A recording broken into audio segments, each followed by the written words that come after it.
All right. I think this rain's going to hold off at least for a good while. We're ready to watch a damn race. I don't know about you. And we're all affected by, the things that are going on in the world right now. I pray, Lord, that you would give us a word that rhymes with race. I pray that you would give us grace for these times. That's what's necessary. My YouTube app running. They're doing the prayer right now.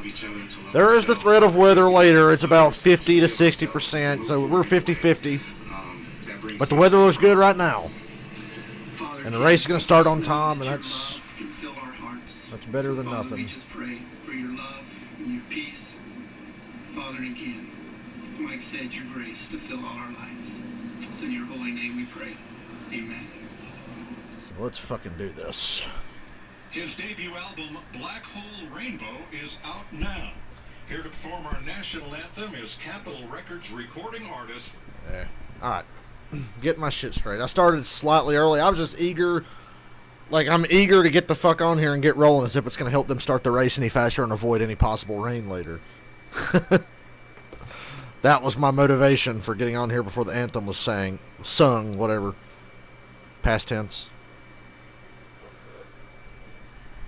Predictions for tonight. I like that Ryan Blaney boy.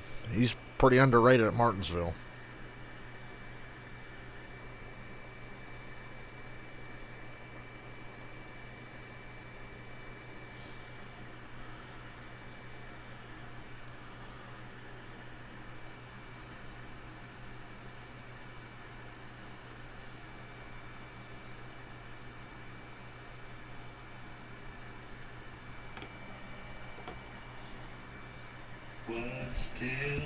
Okay, that's fine. I'll listen to the fucking anthem.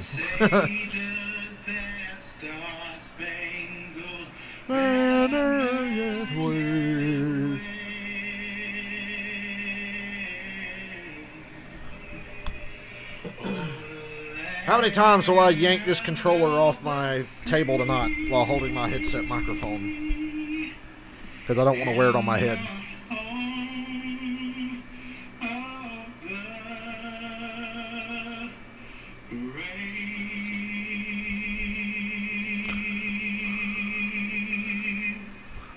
Let's get this fucking rolling, bitch. No rain. Fuck off, rain. Let's go. We wish you could be here to enjoy this 500-lap race. Shit, I wish I could be there. We'll bring it to you on FS1, and hope you enjoy it. Racing under the lights in Martinsville, Virginia. Well, who'd have thought that would ever happen? It will tonight. Martinsville has lights. What? 20 years of my life was a lie.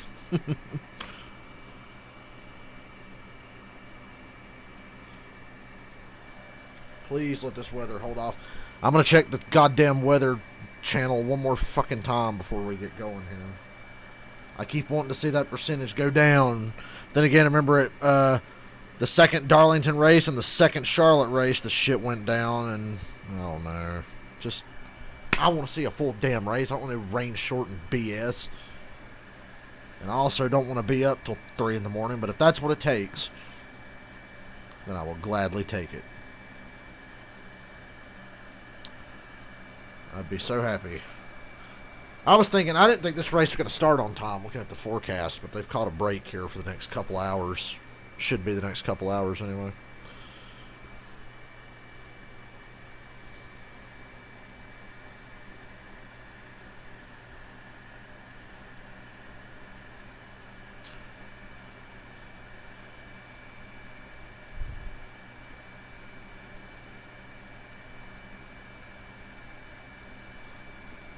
Keep double checking. I've got this phone on my data, not my Wi-Fi, but it's running slow. Then I've got my YouTube phone for the Wi-Fi, and it's running just perfectly fine. God, I don't know how to feel. I didn't think I was going to get to watch anything tonight. I thought it was just going to rain, but we got a couple hours here.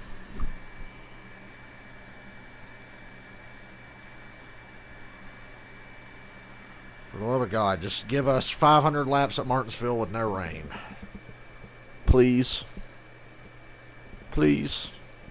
We deserve a break. This whole fucking country deserves a break. After everything we've had to deal with.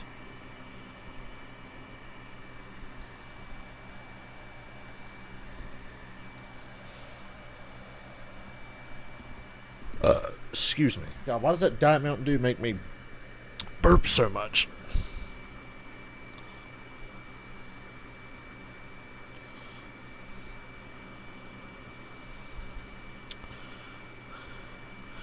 Here's to a new era in NASCAR, huh? One of, like, you know, understanding amongst its fans. Like, the drivers and the organization have never been the problem. It's us, it's the fans. We're the fucking problem, and we all need to be, you know, we need to be open and accepting, want to bring new people in.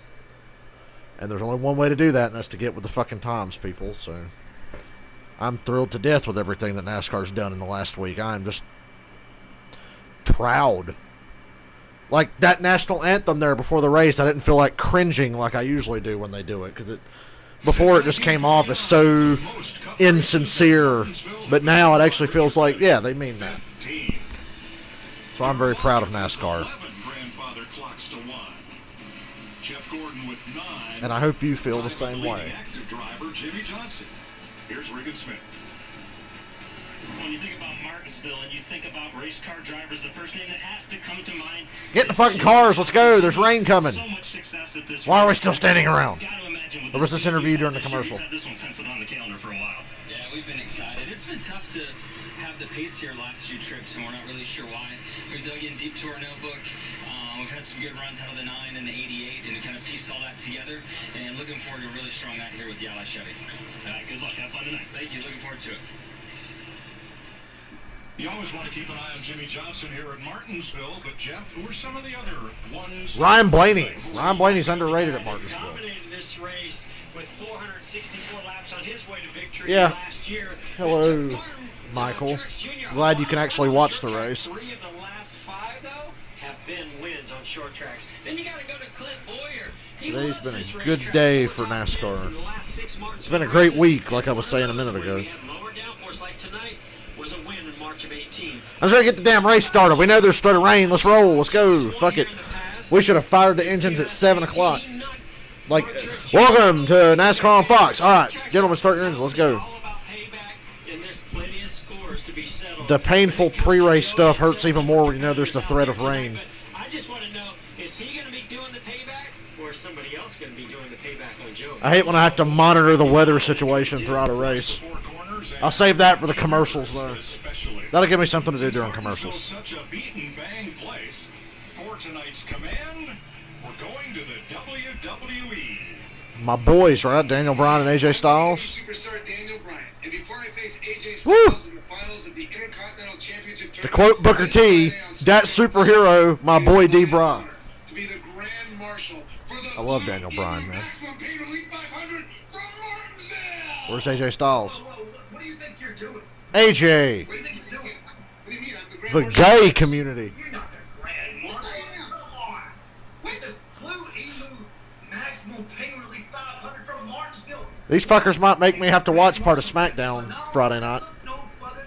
I would watch Daniel Bryan wrestle AJ Styles. I would, like, travel to the middle of the desert. I would go to Saudi Arabia to see Daniel Bryan versus AJ Styles. You hear that, WWE? I'm the Grand Marshal. Yeah. I can't wait till Friday night. I can't wait. If you can't wait, then just go ahead. Just go ahead and do it. No. You go. Sure, You go. You know go. all there is to know about NASCAR. Oh, yeah.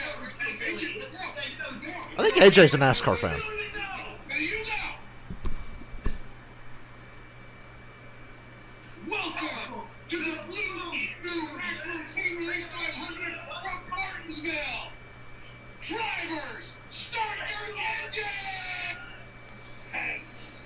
AJ's voice kept cutting out under Daniel Bryan's. See Daniel and AJ go head-to-head Friday night for Intercontinental Championship on WWE SmackDown 8 p.m. on... Well, that's going to be a good match. You know it's going to be a good match.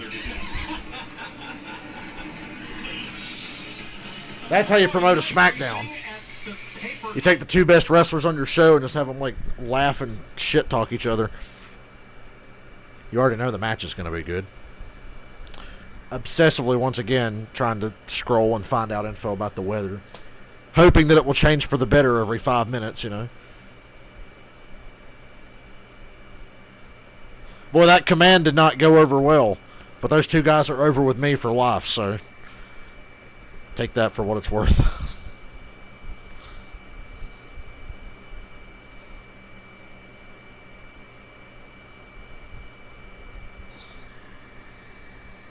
Chase and Blaney to win. You need Johnson and Almirola for top 10s. I like your chances.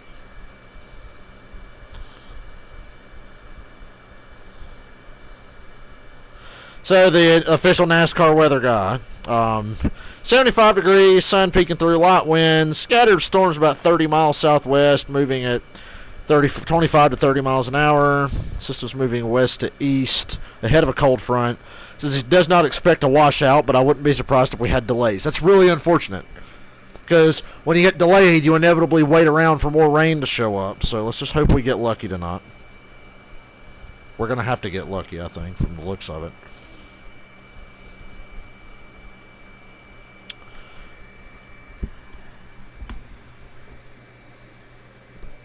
Tell me something good, Weather Channel. I keep looking. Tell me something good. About the same. 20% chance of rain. Then after 9, it's like 50-50.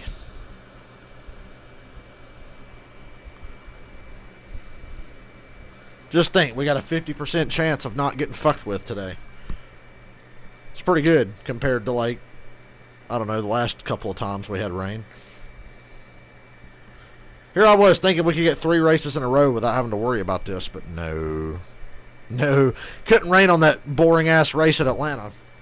No, it's got to wait till we go to Martinsville, where it's fucking awesome racing all the time. Martinsville, Virginia. There'll be a lot of drivers who will lose their temper. It's about to get wild. The race audio loud enough? Doesn't feel as loud as normal. I've got it turned up like I always had. Oh, look, they were glorifying Matt Kenseth and Joey Logano, even though they suspended Matt Kenseth. Then again, I'll give NASCAR a break today. Like I said, they've made a lot of great decisions in the last week. So I'll cut them some slack. But still, how you going to suspend a guy and then put it in commercials? Maximum pain relief 500 on FS1. The field rolls out, and our starting lineup will roll across the bottom of the screen. That's a nice paint scheme on Truex's car. That Sirius Radio paint scheme. Brad's got Blaney's awesome PPG paint scheme. Harvick's driving that Hunt Brothers bullshit. Even though the paint scheme looks cool, we all know Hunt Brothers pizza's fucking disgusting. Well, listen, I don't miss racing all that too often. Oh my God, Denny Hamlin stopped on the racetrack? I really do. I mean, racing under the lights. Well, Jeff, nobody said you had to get out of the car. What a historic moment. Give me your perspective on Jeff says he wishes he was in this race. What's stopping you? Why'd you ever get out? Well, I guess they come down here for the late model race that they have every September last year and check it out. Denny's trying to hit 40 wins today. That's a pretty big milestone. Definitely looks pretty awesome, and I'm glad to be a part of this, especially on a weeknight. Me and old Dennis, we got a love-hate relationship. Good over the years, won a bunch of races.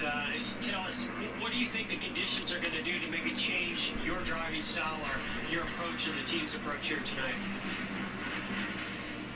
Yeah, I mean, I don't think a whole lot will change, to be honest. The temperature outside is warmer than we're usually racing here in early spring. This track is not super temperature sensitive because it is concrete. It doesn't, have the reflection there that the asphalt does. So I just think it's going to be normal Martinsville. You're going to see the normal guys that are really good at this place, battle it out. All right, well, thanks for talking to us. Good luck. Denny Hamlin will roll out from the 6th. Good talk, Dennis. Woo, Eric Jones's car is pretty nice. It's a TRD racing car or whatever. And dark. Well, and it's going to be tricky as well, Mike. You think about it. We've run 6 races since we came back racing about a month ago. God, it's been a month. Feels like a year. Every month this year feels like a year. Our last short track race at Bristol 2 weeks ago. Multiple races a week. It feels like a whole season in a week. This pit road is even trickier. It's very tight. I'm sure it's going to rain in Homestead Sunday, right? Turn 2, and you're trying to Although after Atlanta and last year's Homestead race, I don't have high expectations for the race Sunday. This race, my expectations are through the roof because it's Martinsville. But after Atlanta and last year's Homestead race, no.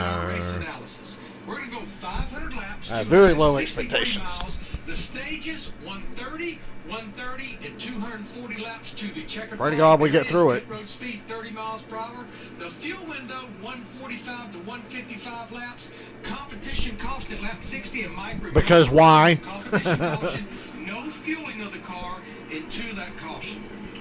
Thanks, Larry.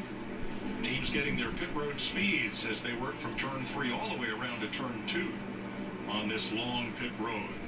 We ran 4 races. Hey, Matt Kenseth's going to be in NASCAR Heat 5. That doesn't surprise anyone. And there were the standings then. Look at all the changes since to our playoff standings. Jimmy Johnson had that Charlotte disqualification, and it dropped him right out of the top 12, so he had... Not to mention his wreck at Darlington. That was heartbreaking to watch. Roll off 21st. Somebody made a rainbow version of his ally paint scheme on Twitter, and it looked fantastic. And I'm like, why is he not getting to drive that this year? I know it's fan-made, but man, it looked great. Different set of those in Martinsville. Oftentimes the drivers use marks on the wall to get their braking points going into the corners. Unfortunately, without practice, no drivers can get those marks on the wall. I spoke to Kevin Harvick. He said something as simple as a banner changing position by 5 or 10 feet can affect what they do getting into the corners. And based You know, as a kid, I never understood that, but as a guy who's played NASCAR games, yes, I'll look at shit on the wall for my marks. Thanks, Regan. Brian Blaney. In Martinsville, I cross the start-finish line, and as soon as I hit the end of the NASCAR logo, just past the start-finish line, I start lifting and braking. He's got the most difficult job because he has no idea what the grip level is going to be. And the last time he was here, he had And my pick is on the pole, conveniently. I forgot he'd won the random draw. I really did. So, you know, everything's cool. You have no practice. I just like Blaney at Martinsville. He's due. You hope that it has a lot of grip when you get there, but you also don't want Said to that about drop Dale in Jr. position, for like so he's gotta drive a down decade into before he turn finally one won pretty there, but you know. There was a brief shower here about an hour and a half ago, and NASCAR's track drying team made quick work of that. It's down to 77 degrees. It had been up around 90. One to go. We're going green next time. But the hope is no more rain. Just partly cloudy, maybe a pop-up shower or two, but it's a much better forecast than what we had 2 weeks ago. We have a Weeknight racing rules. Martin Luther King's daughter. Before we get And ready Bubba's car is fucking awesome. I love the black. Anytime I see a black race car, I'm like, yes. And especially this one because it's for a good cause. And technical problems, so we don't have that to show you. Red NASCAR family. All right. As Bubba Wallace gets ready. Please, God, don't let it rain. We deserve a break. Like McDonald said, you deserve a break today. Turns 3 and 4. We deserve a break this year. The green flag for the first of 1,000. Let's see how miserable it is to be stuck in that outside lane like it always is at Martinsville on starts and restarts. Here we go. Almirola got a great jump. Well, wow. Almirola. Reese had to start on the outside, and he cleared Blaney coming out of 2. Ooh, Almirola's loose off of 4. Almirola was doing great to that point. He was feeling really good about himself. Austin Dillon may have a flat. He's drifted. Oh, poor bastard. Austin Dillon might have a flat. Too bad, eh? Whew. God, this might be the toughest track to come race on with no practice. Really. Like they said, you have no idea how your car is going to react. He has a pretty big issue. I think you're right, Mike. Looks like a tire issue. And it showed there Blaney was really tiptoeing, and Almirola sent that thing. Desperate to get to the bottom. Yeah, it's funny, Martinsville and NASCAR 2005 to me feels so much better than 2004. For some reason on 2004 it feels a little awkward. But Martinsville and NASCAR 2005, yeah, I love it. There is a difference. Or maybe it's just me. Martinsville's another race like Bristol. It's kind of hard to follow, isn't it? Fun to watch, but a little hard to follow. Alex Bowman's getting a freight train. Caution, Austin Dillon. Austin Dillon's shredding a fucking tire on the backstretch. Don't hit the debris. It's everywhere.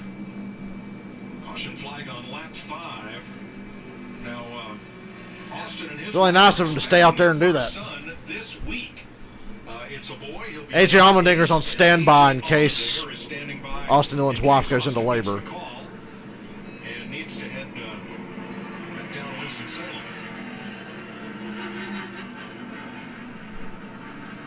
And typically what happens in these situations, first lap of a race, track's slick, maybe two cars come together. I didn't see any tire marks, but I definitely saw the Now poor Blaney's going to be stuck in the outside line. After the tire went down, it actually caused him that damage that I was going to point out in front of the right rear tire. But, the tire looks completely clean. It's hard to say. And then the side of the car it's hard to say what would have caused that because it doesn't look like he made contact. That's an ugly paint scheme Austin Dillon's driving. Let's ride with him on the start. And really, that car is ugly.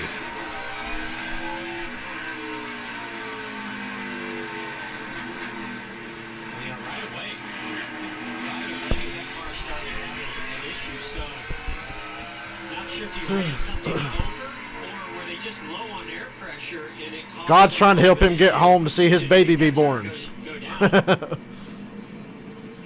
watch on the left of your screen, Sean Hunter Nemechek.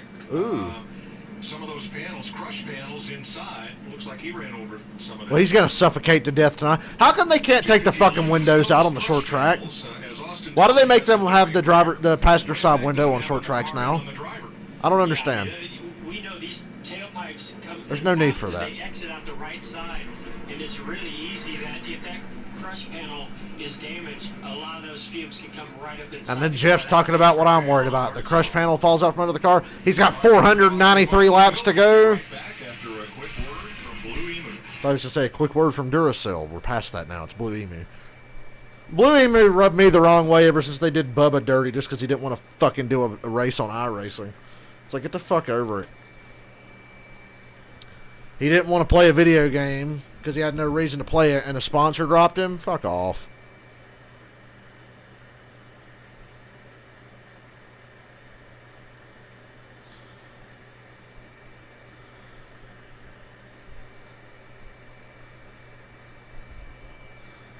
I had a conversation with Bernard Pollard the other night on Twitter. He used to play for the Kansas City Chiefs and Baltimore Ravens. He wants to learn NASCAR. Me and him were chit-chatting. Because they failed inspection 5 times this afternoon. Tough day for the 51 team, but he's back out there and got one of his laps back as he is the free pass. Let's have a look at tonight's Ford Performance Track Facts. Ford has won 4 of the last 6 at Martinsville, although that ended a drought of 14 years previous. I think this might end Austin Dillon's 4-race streak of finishing 11th or better. Have been formed. It's Joey Logano's Mustang with the Michigan plate, as all the Ford NASCAR cars wear. Oh, what is that? Is that a battery, Jeff? Looks like a battery hookup. A battery came out from under someone. Is it some kind Might be Austin Dillon, honestly. Yeah, I'm not really sure. That's hard to pick up. Or is that the 51? Connection, and it's from Joey Gase's car, we're told. Oh, wow. That's nice. Comes from a car that shouldn't even be on the racetrack. Which looks like it is a battery. The batteries on these cars, they're located in front of the left rear tire. But, it has a bracket that holds it in there, and then there's an aluminum door. It's kind of hard for that battery to come out, but that left rear is down on the 51. Again, they had a lot of inspection. It looks a little soft. Larry, that looks too small to be a battery that would power the car to me. But could it be a battery that they use for something else prior, like pre-race? Yeah, I'm looking at a close shot of it right now, and I do know some teams are running some. Well, can you get out there and pick the shit up so we can restart this race? Or are we just going to ride around under caution until the rain gets here? We see teams running as far as a battery. We might see right here. Now, this is Joey Gase had just gotten the free pass. It definitely came out the back of the car, so very well could be what you're saying, Larry.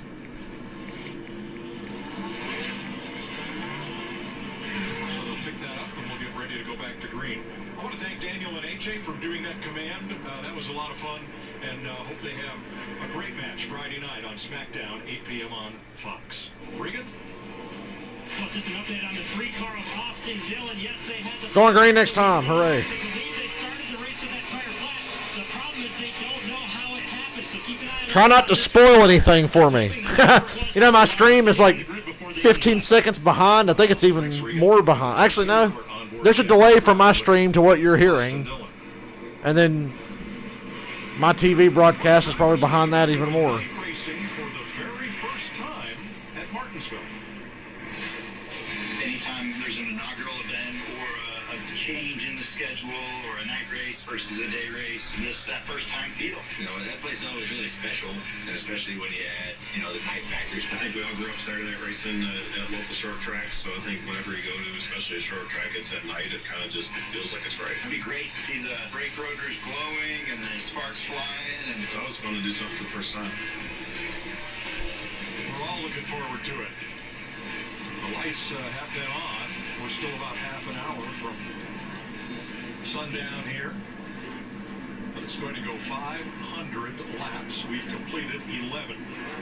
Competition caution at lap 60, and the first stage goes to lap 130. The paper clip. 2 drag strips, 2 U-turns. Okay, lap 13. See how hard Blaney sends it into one now to try to get down on the bottom. He's not going to have a chance because Almirola is driving deeper than anybody, as far as I can tell. Joey might let Blaney in line. Yeah, Joey's going to let Blaney in line. Joey ran a protective line and held back to let Blaney in. Very nice of Joey.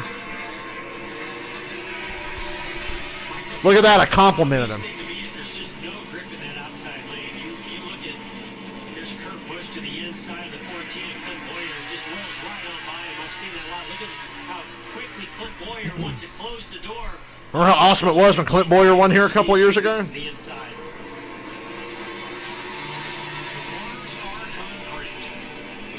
Logano's under Blaney for second. He didn't let him stay in line long. Somebody's got to rubber in the outer groove. Come on. 45 laps till the competition caution. One thing we know for sure is this track is going to change drastically from these opening laps to what it's going to be like just here in the next 50 or 60 laps, especially by the end.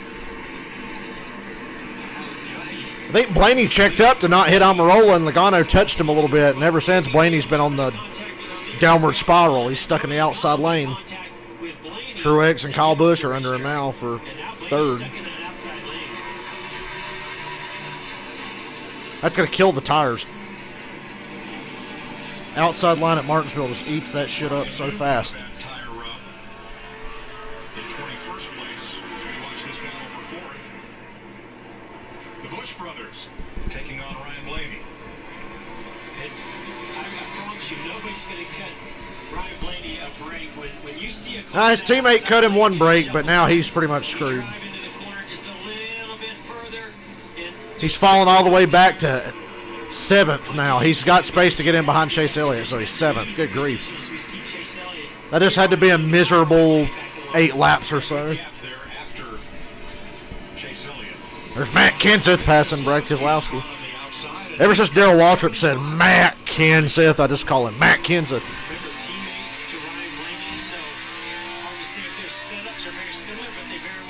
Well, Logano's fucking setup looks good. How about Almirola just leading this thing?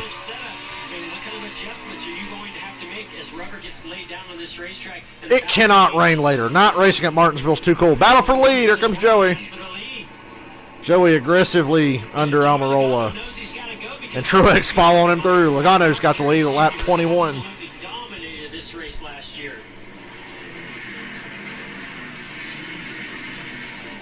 You know, now that Truex's luck has turned around on the short tracks, he's a short track monster now. Truex is pretty well rounded and good everywhere they go. But he's got these short tracks. He's always had them pretty much figured out. He just had bad luck. People are, why can't Truex win a short track? I mean, have you been watching? It's just bad luck. Sometimes it's as simple as luck. You get everything to go right, except that.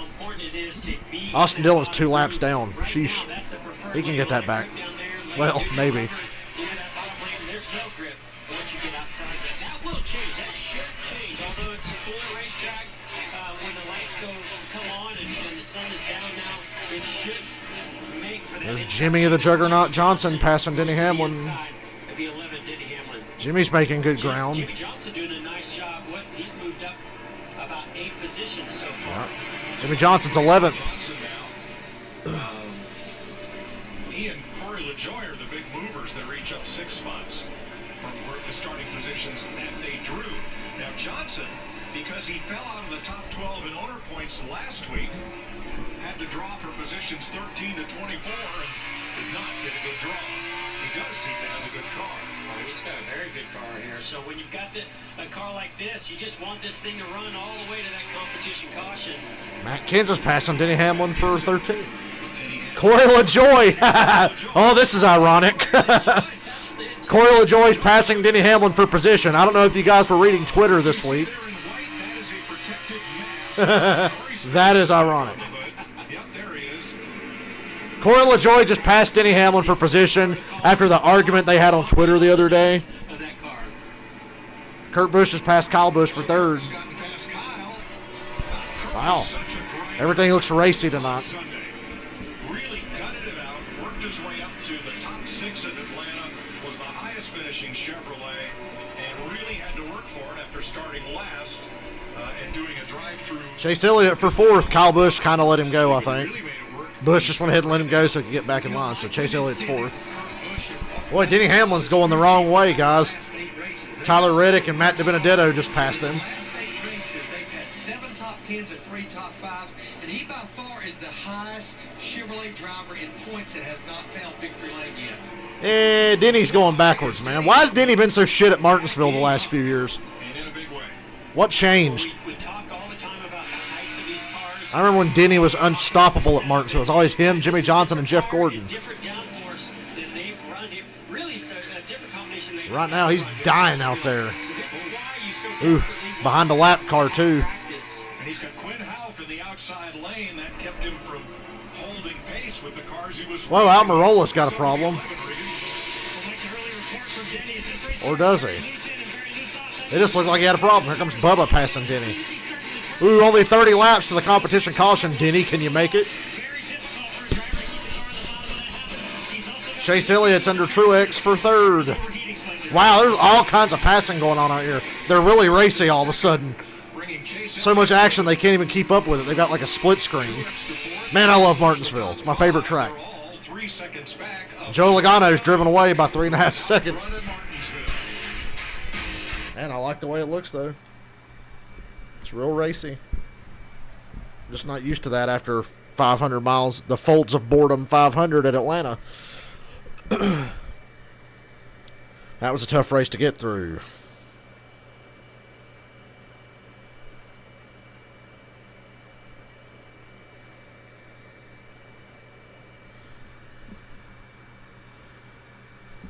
Hold on a second.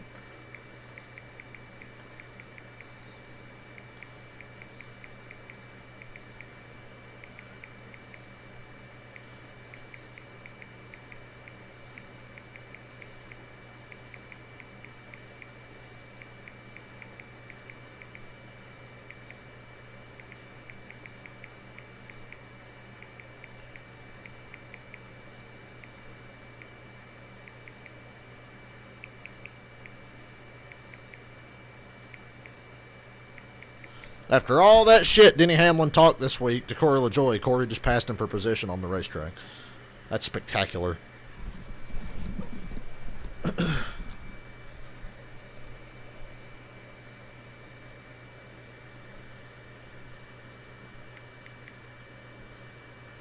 And I'd also like to know, where can I buy a t-shirt for Bubba's car, because that car's awesome looking.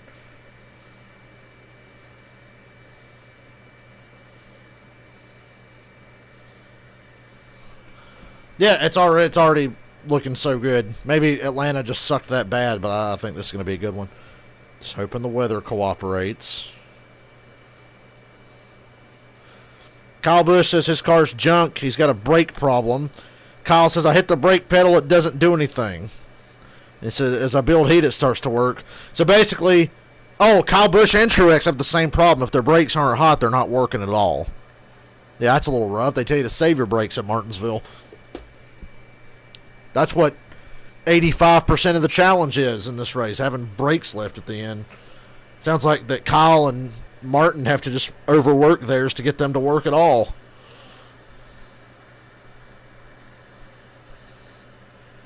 We're back. Welcome back to the Blue Emu Maximum Pain Relief 5 Fast commercial. FS1. You're looking from the north to the south end of Martinsville Speedway. Man, I love Martinsville. Why have I never been? What's wrong with me? Two U-turns. It totals a half a mile. We go around 500 times. Okay, Bubba using the bumper on somebody. Spots from the restart. Who is that? With a little bump and run. Oh, it's Matt Kenseth. And Bubba's on the move, too. That's what I call a textbook pass at Martinsville. Bubba and Corey LaJoy, man. Joey Logano appears to have the dominant car. That's really unfortunate. Joey Logano coming up. Brad Keselowski and Denny Hamlin are about to get lapped. Denny Hamlin and Brad Keselowski are getting lapped right now. Brad just got lapped. 20 to go till the competition caution. Oof. Boy, the running order is so... Jimmy Johnson's in the top 5. Jimmy Johnson's 4th. He just passed Kurt Busch. Almirola and Blaney are non-existent. Hamlin's on the tail end of the lead lap. What's going on around here? Kyle Busch is 11th. Bubba's 12th. Yeah, and we're starting to hear a lot of chatter. This race is nuts. Issues. In fact, Kyle Busch in an 18 car, now we get a feeling he did scrape the Denny Hamlin's lap down. First car lap down right now. report that he feels like the right side brake caliper. Man, that's rough. Now these guys have brake bias. I knew Denny sucked at Martinsville that time. He went in there, wheel hopped, and wrecked. It's like Denny Hamlin wheel hopped and wrecked at Martinsville by himself. If you put a little bias to the right side brakes, it will tighten you up on the entrance. But it sounds like he feels like his right side brake Truex is calipers are still going the wrong. Oh, wow. William Byron is going forward. Wow, no. Bubba and Corey are 13th and 14th. Past Martin Truex, who falls to 9th. Brad Keselowski has lost 26 spots. Denny Hamlin and Ryan Blaney, 17 each. Eric Almirola down. God, that's confusing that Blaney and Keselowski are struggling so bad, and Joey Logano's got a 3.5 second lead over Chase Elliott. Chase is in second now. Oh boy, Chase and Joey. About 10, 15 laps, your car can go from great to incredibly sideways loose, and you can't hang on to it. That, to me, is what's happened to Brad Keselowski and Denny Hamlin and a couple others right now. And I'll tell you one thing. Byron just passed Harvick for 7th. The track has no rubber. We know Goodyear brought a tire here that has a little more give up. We're seeing almost 2 seconds of give up in these 40 to 45 laps to start this race. Here's Logano trying to lap two of the rookies, Cole Custer in the 41, John Hunter Nemechek in the 38. And they stayed side by side for a while there. Didn't make it easy. Yeah, of course, those drivers like John Hunter Nemechek. Oh, we got an issue with the 27 Whoa. there. Looks like It's the 77, Jeff. 77 there. Garrett Smithley had spent some time in the pits, came back out. Wow, great job getting onto pit road. He's got a fire in the left front. Might have lost the brakes. Usually overheating will boil the fluid, and the brake pedal just starts to go. Oh no, the 77's off the track. Garrett Smithley, no caution. Well, we stayed green Poor Garrett Smithley. with 46 I actually like laps to him. complete. And here's, John Hunter Nemechek is putting up a mean fight to stay on this lead lap. There's 12 to go to the competition caution, but he's going to lose a lap here. This is what I was gonna tell Next you. is Christopher Bell, Ryan Blaney, and Matt Kenseth on the tail end of the lead lap. Race car right now, and he is just mowing through the field. Joey is cutting such a mean pace right now. Blaney started on the pole, and he's going to go a lap down. As soon as Joey gets around Christopher Bell, Joey is just chopping through this lap traffic. Chase Elliott's really bottled up right now in second. Clint Boyer's third. To make sure he doesn't damage that race car, take himself out of this race. 11 laps to go to stage end, and Christopher Bell trying. It's not stage end, Mike. to stay on the tail It's competition caution. lead lap. Finally, Logano works Now Blaney's last car on the lead lap with a whole 11 laps to go till the caution. Ryan Blaney. Matt Kenseth and Joey Logano. What memories? Because Joey's going to have to lap him after he deals with Blaney. I think Joey's going to try to cut Blaney every break he can, but if Chase Elliott gets too close, you got to do what you got to do. With his teammate gap, about 4 seconds back to second place. Yeah, he's going to take it easy on Blaney. He's trying to take it easy. He's just so much faster. I don't know how much longer he can wait. There is no immediacy for him to put Blaney a lap down. He's got a 4-second gap between him and Chase for a second. Joey's got to get under him now. Joey cut him every break he could, but John Hunter Nemechek's like, fuck y'all, I'm trying to get my lap back. Now Nemechek and Blaney are side by side for the free pass position, although Matt Kenseth just in front of Logano. Wow, compared to Atlanta, there's so much to talk about. Which you mentioned just doesn't have the grip of the inside. Watch the gloves on Ryan Blaney here. So look inside that windshield.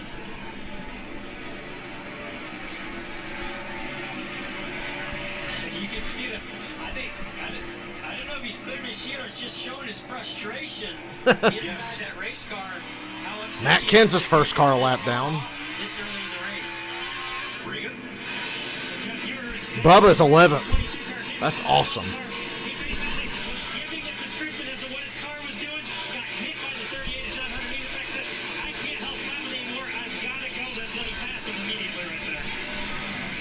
A lot of good cars a lap down. A lot of good cars.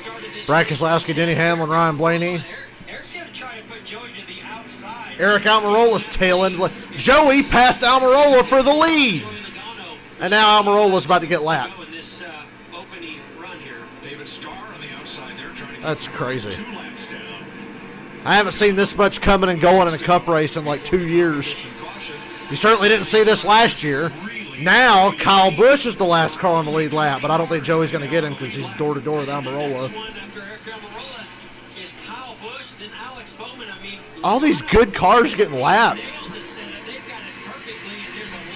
They ain't going to be able to fuck with Logano tonight. He's lapping Kyle Busch. Kyle Busch is a lap down. Please lap the 88 so Busch can't get his lap back. He'll take the wave around, won't he? They'll almost have no choice. I mean, that's not a good idea. Joey has lapped into the top 20. You know he wants to lap the 88 to put Busch a lap down permanently, or until the next caution.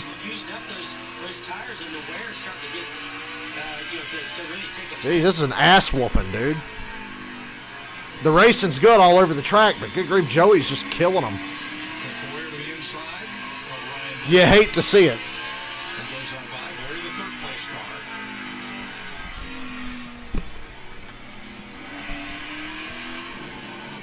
Lap the 88 just so the 18 can't be on the lead lap. The 88 can get the free pass. Fuck it. Fuck it. Okay, Alex Bowman's first car lap down.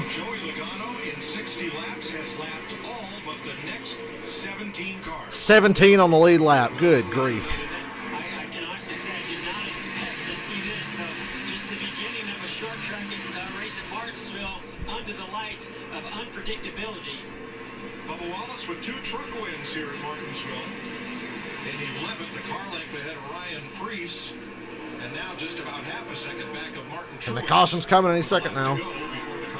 The 88 will be the free pass. How much he loves this racetrack. I bet he's loving it. Competition caution, there it is. Alex Bowman will get the free pass. Good grief, Kyle Busch, Denny Hamlin, Brad Keselowski, they're all lapped down.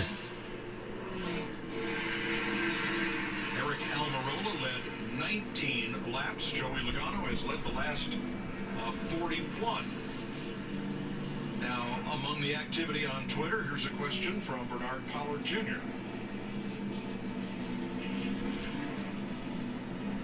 Do we have it?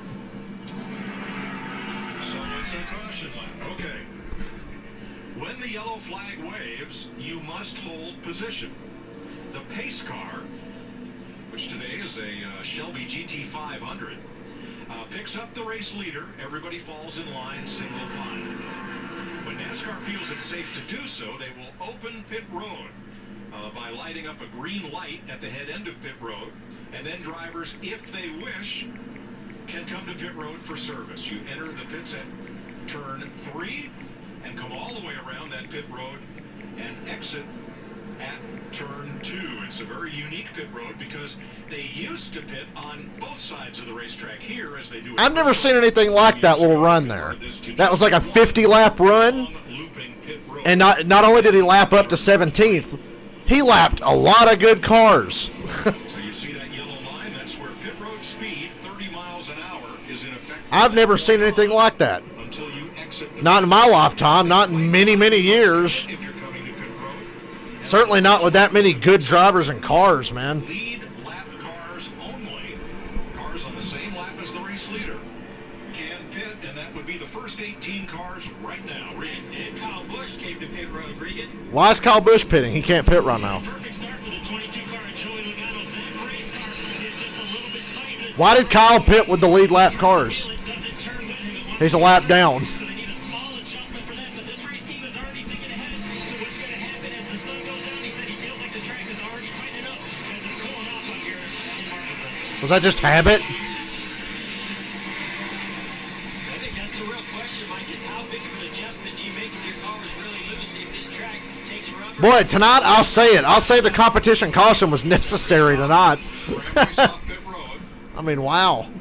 Logano still leader, Elliott second, Boyer third, Benedetto fourth, Byron fifth, Johnson sixth, Harvick seventh, McDowell eighth, Kurt Busch ninth, Bubba in the top 10. But why did Kyle Busch pit with the lead lap cars? 3 spots.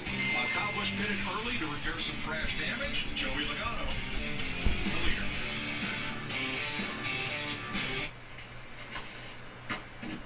Don't bring that mess around here, Evan! Don't do it. You dare. Oh, I don't think so. I gotta mute.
I've never seen top guys struggle that bad to start a race. It's insane to me.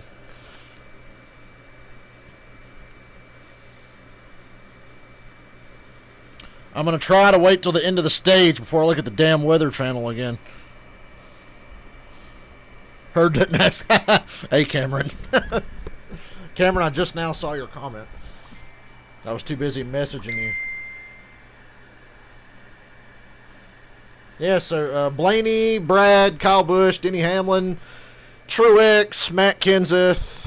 A lot of really good cars and drivers already got lapped, and you've got like Bubba's in the top 10 and Michael McDowell's in the top 10. I don't know what's going on, but whatever happened, Joey Logano's got the best fucking setup I've ever seen somebody bring fresh off the truck with no practice to lap all the way up to 17. Caution, Kyle Busch has pitted early and often. Larry. Yeah, we've been talking about brakes a lot already, so let's take a look at just how big these brakes are. This is what happens when NASCAR Racing 2003 roster builders forget to add ratings. That thing can get up to 500 degrees. This rotor, it can get up to 12 to 13 degrees Fahrenheit, but the pads inside that caliper... Teams are complaining that the tires are really wearing, and I'm like, why are you complaining? That's a good thing. That leads to good racing. They said the tires are wanting to come apart. Good. Manage them. Deal with it. It's probably your setup. It's probably not the tires. It's in your setup. Two on the front row, Logano and Chase is going to struggle here. He's stuck in the outside lane, and Boyer is not going to let him in. And you know Joey wouldn't let him in. Why would he? I don't know if he has any choice, though. If he can get back behind Boyer, Byron will let him in. That's going to lap 69, nice. It's not all his fault. I mean, there's been times when others have gotten into him with that incident with Chase Elliott. You know, they were racing hard and Chase loses control, takes him out. Chase got in line. Yay, Byron let him in like I said he would. Ooh, Chase hit the curb there. Restarts at Martinsville pissed me off. Just because of how hard it is to be in that outside lane.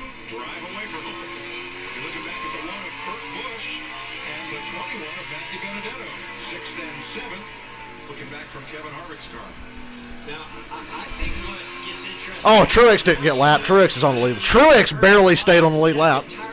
I know Truex was back there in the danger of getting lapped before that caution. Almirola was leading the race. Joey passed Almirola for the lead, and then Almirola's getting lapped by the end of 60 laps. Now that you know that, and now that we've got about 70 laps to go to the end of the stage. McDowell in the top 10 after a good stop. Sorry, about 60 laps to go. Whoa, big check up there on the bottom.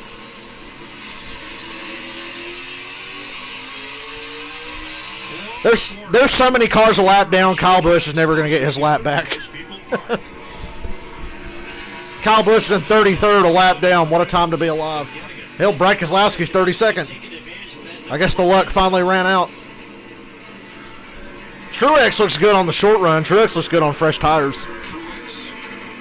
But by the end of that last run, he was dying like the rest of them.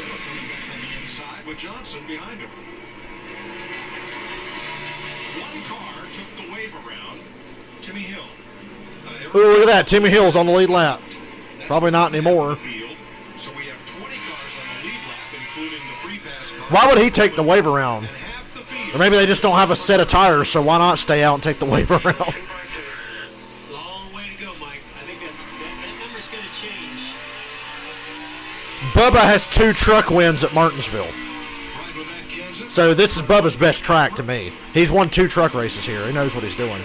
If you can drive Martinsville in a truck, you can drive it in anything, really. It's similar enough. That's why guys like Chase and Bubba do well here.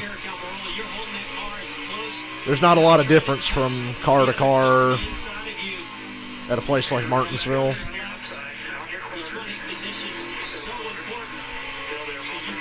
You know, there's rain in the forecast later. If anybody was ever going to win a rain-shortened race, you know who I'd want it to be tonight.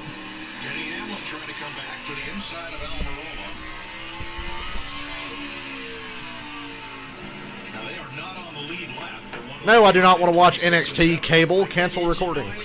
I'm watching the race. Okay, Joey didn't get his massive lead this time. Boyer's actually right there with him. Boyer's right with Joey. I don't know what they did to that 22 car, but it's good. I guess I shouldn't be surprised. Paul Wolf was Brad's crew chief last year, and didn't Brad lead like 450 fucking laps at Martinsville in the spring? So no wonder Joey's got a good hot rod. But Boyer looks good. Joey beats him off the corner, but Boyer's rolling the center really steady. And he can get back in the gas really early, even though Joey's still getting a better run off the corner. But yeah, Boyer's got his shit hooked up right now. I think he's catching Joey. Yeah, he's definitely catching him. I really hope it doesn't rain later, because this is really good. It just becomes automatic. You really don't even need some of your visual perspective or markers on the racetrack.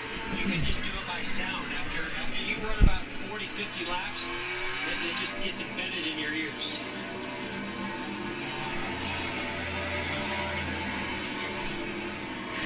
Oh, Cameron, there's a truck series owner that's quitting NASCAR over today's news.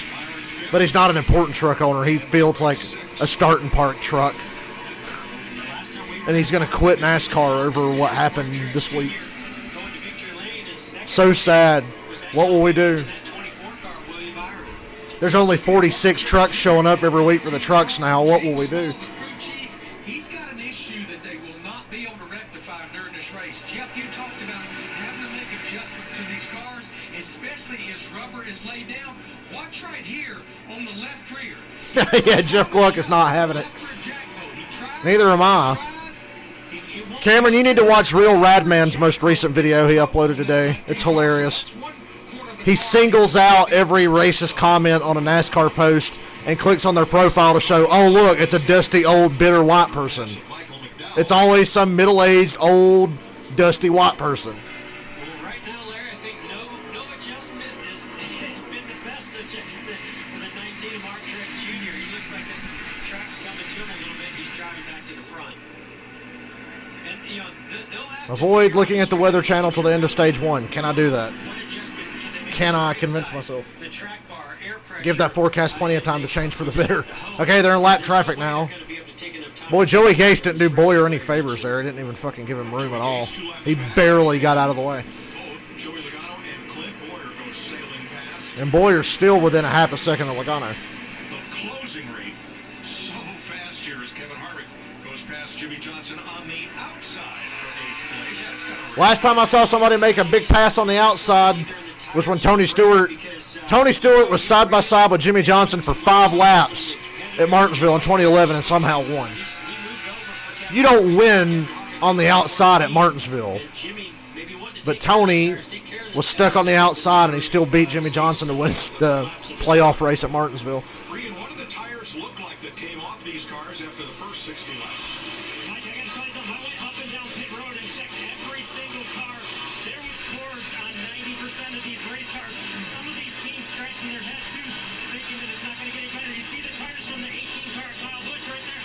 That right front inside edge. When that wears out, you're never gonna get a Yeah, Kyle's car is down to the cords on those tires from the first run. Thanks, Regan. So they'll be fighting that now. As rubber gets put down on this track, Jeff. NASCAR Twitter's been hilarious today. And the Facebook page is funny for a different reason. The Facebook page has been funny for all the wrong reasons. Some of that's on Twitter, but you know how the boomers are about Facebook. They type in all caps on their fucking cheap-ass Samsung they got at Walmart. Use up the last of their data, calling Bubba Wallace the N-word, and saying they ain't never going to watch again when, in honesty, they probably haven't been watching anyway. They just like to get attention and say that they're not watching anymore. What did We're Gonna Lose say? It's just a rag. Burn that flag. He was ahead of his time. We're Gonna Lose nailed this 2 years ago. Trying to see if I see anything else. Do not look at the Weather Channel just yet.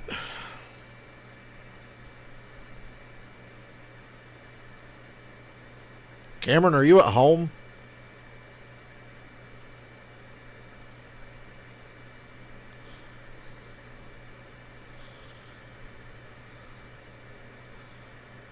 Goodyear did bring a softer tire to this race.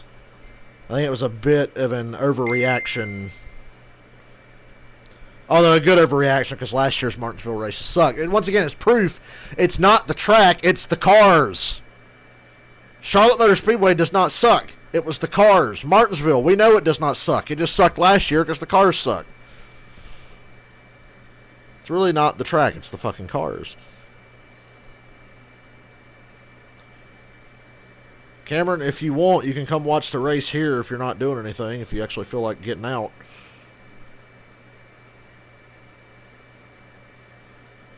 Watch you come over. It'll start raining as soon as you get here.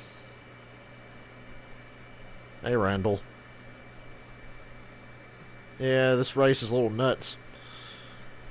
There's one dominant car, but it's still a good race. It's just surprising. Holy shit. Hold on a minute.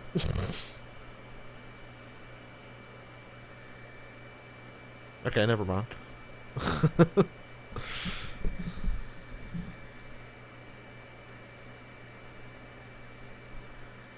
Sunday! Homestead. After Atlanta, I have no, like I said earlier, I have no expectations for Homestead Sunday. If it wants to rain on that race, it can. It better not fucking rain tonight. Heading over to the race cars. So, probably the biggest race of my career right here. All right, dude. Yeah, you can come here and hang out all you want. Like I said, I'm off all week. I don't have to do shit. I'm off. It's perfect time to have midweek races. So, wish us luck, Martinsville. My best track, hands down. We run really good here. So I'm excited to get it underway. Bubba's getting an extension for the 43. That's good news. I want to see that team grow and get better. They've made the 43 so much better this year. 3 races in a row, he's running the top 15 the whole damn race. 3 races in a row, running in the top 15, and they're running in the top 10 tonight. The dude can drive.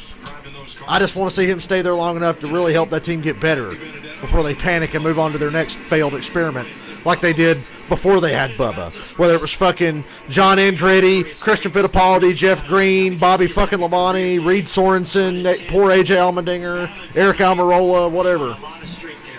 Stick with somebody. 30 to go in stage 1. Logano's got a second on Boyer.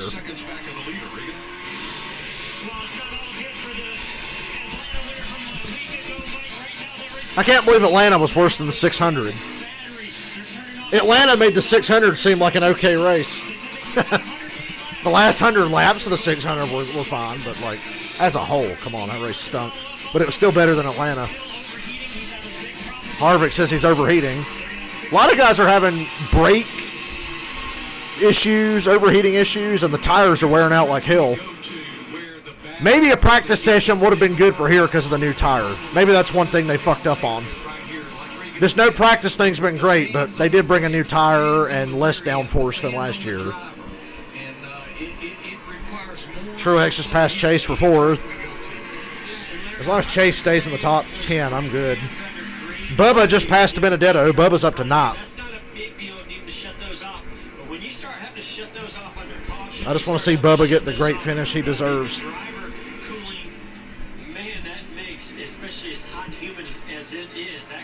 They said they don't expect this race to get washed out. If it rains, it'll just be a little bit. And they can drive this place in less than an hour. And I hope they do everything they can to get all 500 laps in, because it's going to be worth it. I can deal with a Joey Logano win, but not an early Joey Logano win. You know what I'm saying? Okay, Chase is back to 8th. God, Byron, Harvick, and Johnson just paraded by him. Got to keep an eye on the free pass position. I haven't been doing that. There's so many cars a lap down. It's actually really important who gets the free pass. So Austin Dillon's wife is on baby watch. How bad do you think Austin Dillon's team wished that bitch went into labor so they could get AJ Allmendinger in the 3 car tonight? By the way, Blaney's first car lap down in 20th. And I think he'll get the free pass. I don't think he's... Joey's cutting a good pace, but not as good as in the first part of the race. He's got about 4 or 5 seconds to the next car to lap, which is Bowman.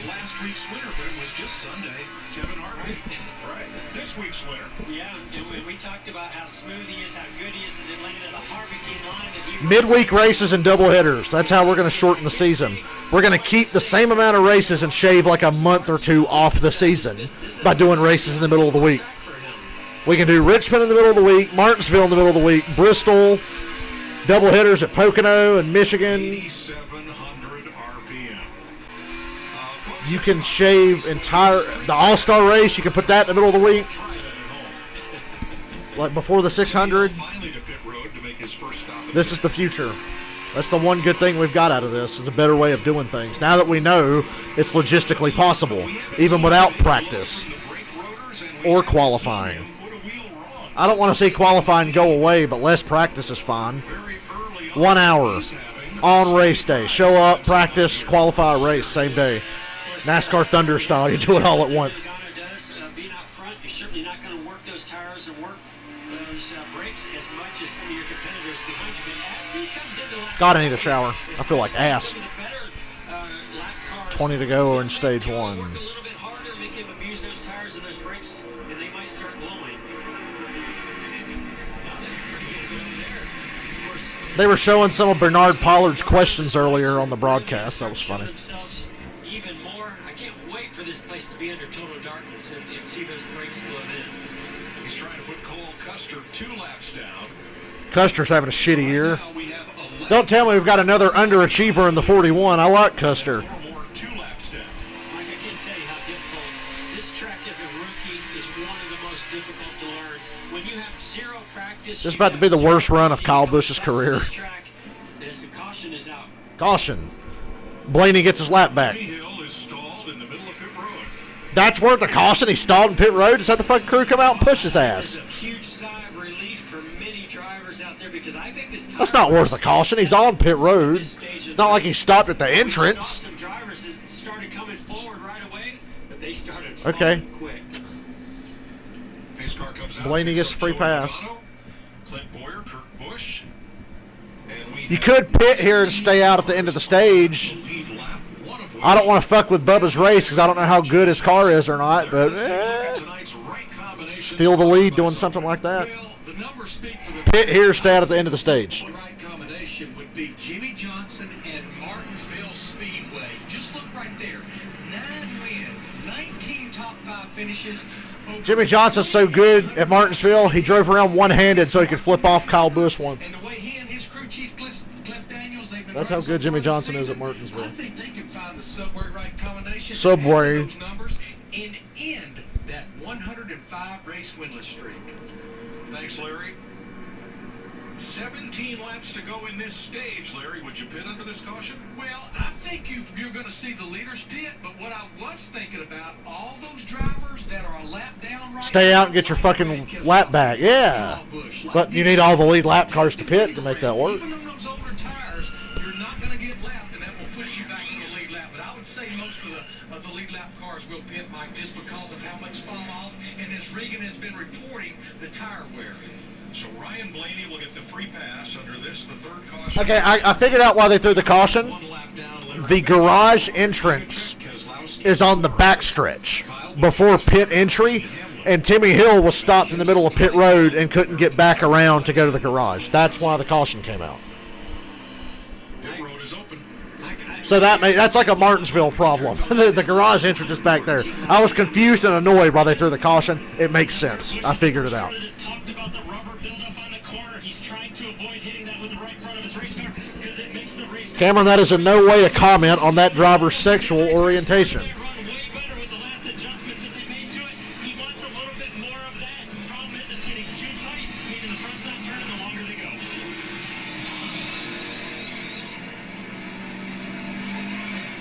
Four tires. Woo-hoo. And a full tank of fuel. There's Kevin Harvick in pit stall number 1. That's been advantageous to winning the Ram race off pit road. The Ram race off pit road. Is that Bubba in the lead? Bubba to the lead. Bubba Wallace with just 2 tires. is the first. He's only got to go like 14 laps, less than enough to go 12 laps. He just wanted to get that car out front, boy. Fuck yeah. Bubba's in the lead. all taking 4. Did anybody stay out? I don't think they did. Bubba's got the lead. For Bubba Wallace. Ah, There's the pit exit. suck on that. So things changed quickly here in Martinsville with a caution for Timmy Hill.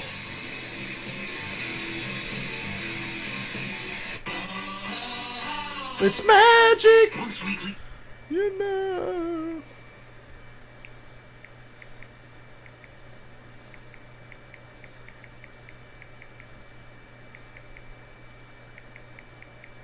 You'll love to see it.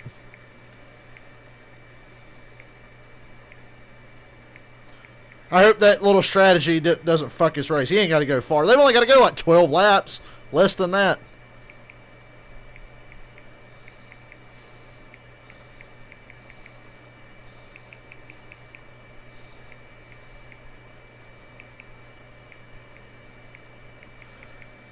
You know, Cameron, I hate when NASCAR gets political. But man, did you see Trump at Daytona in February?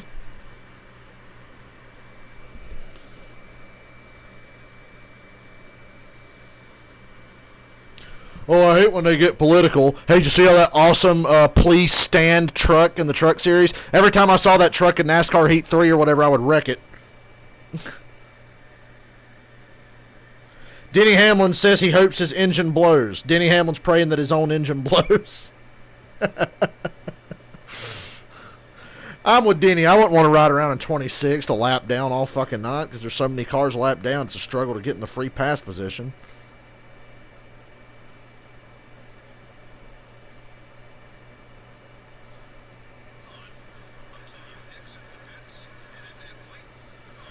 My Twitter is mostly people that have never watched NASCAR before, completely fucking confused by what's going on. It's okay, people.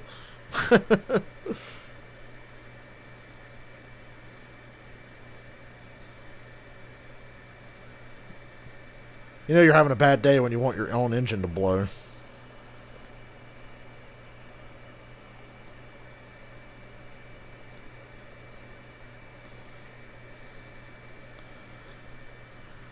We're back. Chose not to pit. Who didn't pit? Out front with Bubba Wallace. Oh. Joey Logano and Clint Boyer. So no, Bubba's not in the lead. He's in second. Now you can do that if you're one lap down on a caution, as long as Corey LaJoy's leading. Fuck you, dude. All that shit Denny Hamlin talked this week, and Corey LaJoy's leading the race. Oh, that's funny. Now I feel like Bubba's fucked. He's got to go 10 laps. He's got to restart on the outside lane. Oh well, there's not that many cars on the lead lap. the drivers who did not pit and were trapped one lap down include Nemechek, Kyle Busch, Suarez, Almirola, Bell. And then Kyle Busch can't get the waiver at the next caution because you know more guys are going to pit that are on the lead lap. So fuck them. They did not get to come around and get back on the lead lap. Now some of those lead lap down cars took tires on that caution. Others did. Why did Corey LaJoy have to stay out and ruin this? Bubba was going to be out front on the inside line. Now he's fucked. Position to get the free pass if he can stay there for the next 10. I wish Corey would just let Bubba in so they could both be on the inside lane and not get freight trained right away. Bad restart by Bubba. God, Bubba's getting wild. Boyer just railroaded Bubba out of the way. 3 wide. Oh, Truex, look out. Bubba's sending that Bubba's sliding into 3 to try to stay in front of Truex. He didn't want to let Truex get to his inside. Woo! Joey's got the lead back. Not shocking, because like Corey LaJoy was ever going to hold that thing. Our leader, Corey LaJoy. What universe are we in? Bubba's 5th. He'll be all right. Bubba's 5th, and he's on the bottom line now, so he's going to gain out of this, I'm pretty sure. Just Truex and Harvick are going at it behind him. That'll buy him some time. You don't want to hear those kinds of sounds at any racetrack, so hopefully it's nothing too serious for Boyer. Boy, I'd hate to be the one to accidentally wreck Bubba tonight. Have to hear on ESPN tomorrow how much of a racist you are. So maybe it would be funny if Truex fucked up and run into him. Truex have to go around the country and apologize on Good Morning America or something. Oh, Corey and Harvick are hooked together. Ugh. 3 wide, 3 wide, 3 wide. Kurt Busch is passing. Chase Elliott's going to pass them both now. Poor Corey. Bubba's doing better than Corey. Corey started on the inside line, and Bubba's still in the top 5. Bubba's 4th. Corey's all the way back to 9th. 10th now.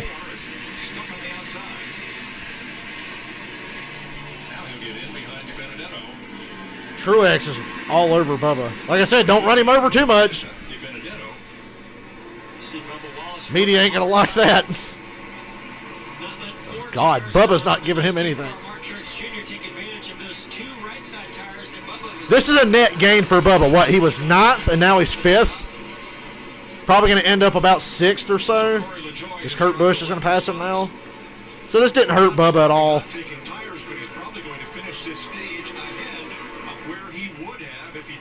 Not a bad move. I would have never expected Corey to stay out there either. Corey's 13th now. That didn't work it for him at all. Oh, Chase Elliott running to the back of Kurt Busch. Oh, man. More contact off of turn 2. Jeff, it's a contact sport when you're in Martinsville. We're going to see a lot of that. Damn, Chase ran over Kurt Busch. 2 to go in the stage. Bubba's going to be all right. That was worth the gamble. Stage 1, at the end of stage 1, stage points to the top 10. And we'll get a caution. Everybody can regroup. One to go in the stage. Logano, Boyer, Jimmy Johnson, Truex, and Bubba, the top 5. Bubba's got a train of cars lined up behind him, and they can't get around him. You only got to go one more lap. Just one more lap, and you'll be fine. Good job, Bubba. He's having a kick-ass race. If he can hold on to that 5th position here and close out this stage, which it looks like he might, that's a big game for that team. Bubba's finished 5th in the stage. Easy. That's his 3rd stage win of the season. And the final stage point goes to the 24 of William Byron. That was fun. That was just stage 1. Take paid off handsomely. He ends the stage in 5th place. Joey. Good luck explaining stages to the new fans. Did they win? No. But it said they were the stage 1 winner. Yeah, but they didn't really win.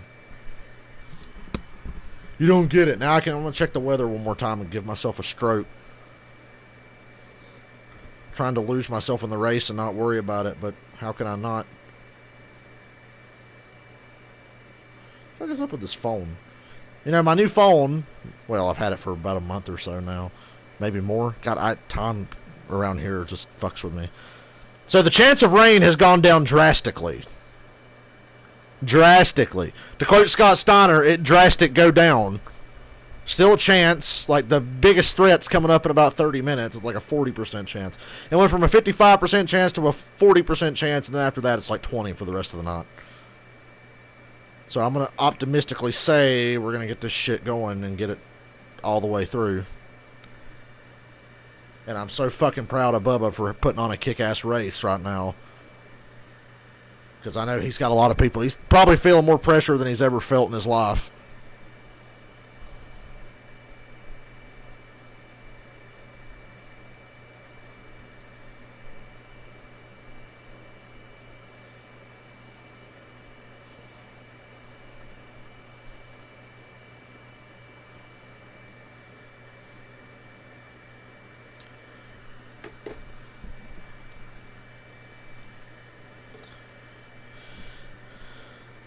Bernard Pollard, stage 1 winner. Is that something special?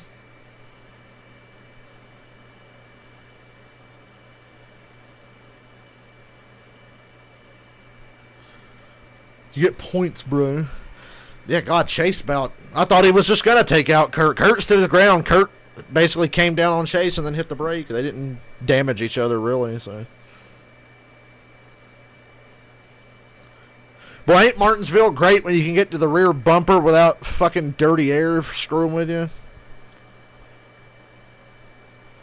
Bubba says he's going to wreck Boyer.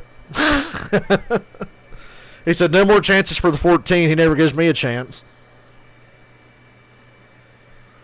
Oh, that iRacing feud's carrying over.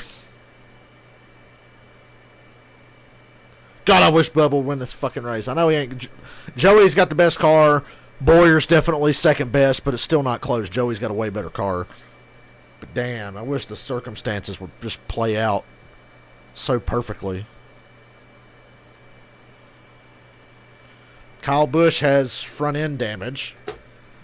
It runs deep, Mike. Wait a minute, Jeff. You sing the national anthem. What you call We're on pit road. Joe Logano stays out. Boyer stays out. Johnson, DiBenedetto. So about 4 or 5 cars stayed out and everybody else pitted. Give this boy good pit stops.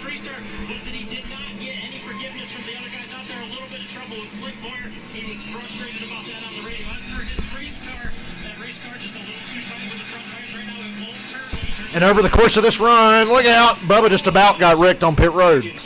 Barely missed it. They ended up not touching. Yeah, there's a lot of racing left, and about 4 or 5 cars stayed out. I think Bubba had a shitty pit stop, though.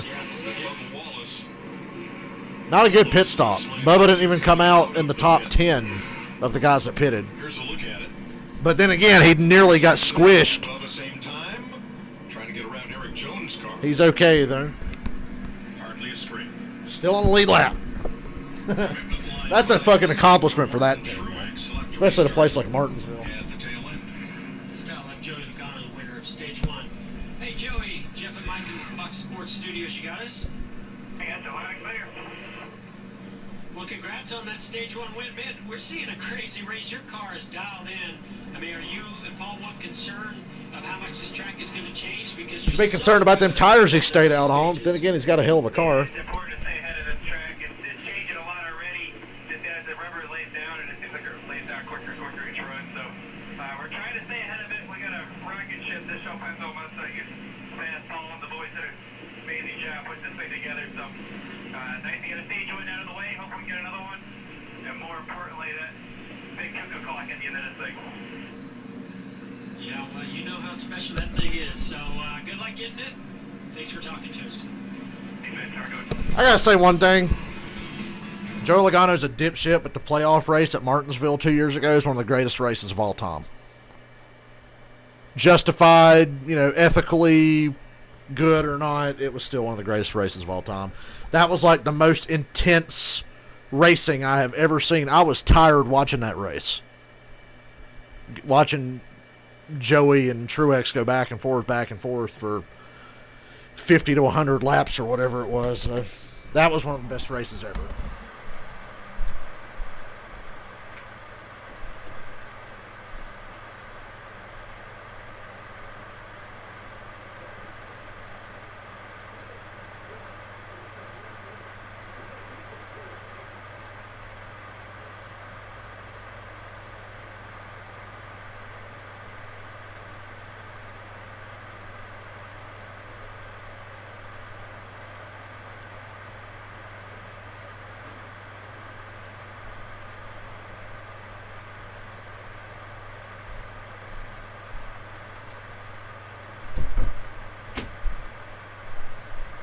Back. I had to grab a Diet Dew for Dale Jr.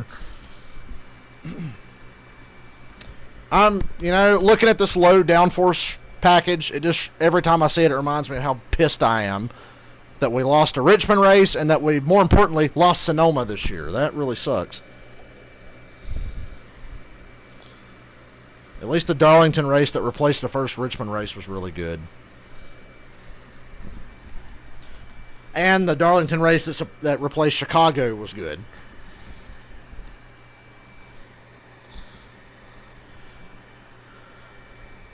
Corey LaJoy sarcastically said on his radio, "Man, I feel really bad that Denny didn't get his lap back."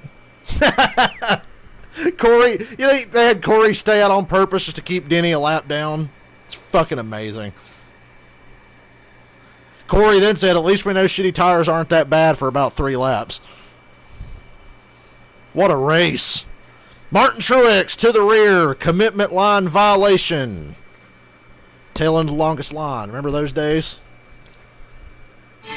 So Martin Truex to the rear.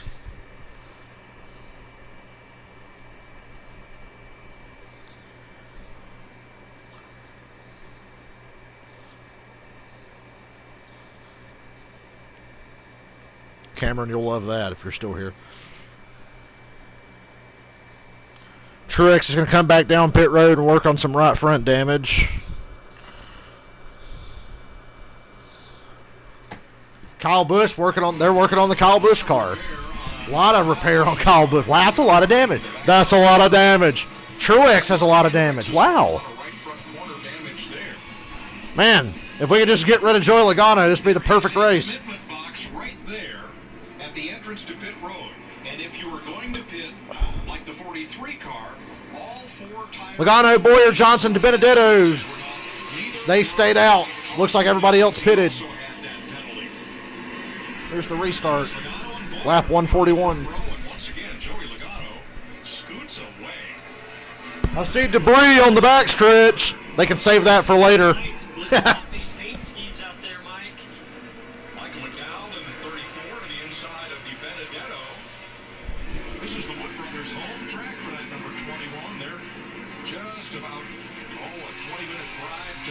The Martinsville Master in 3rd place right there, Jimmy Johnson.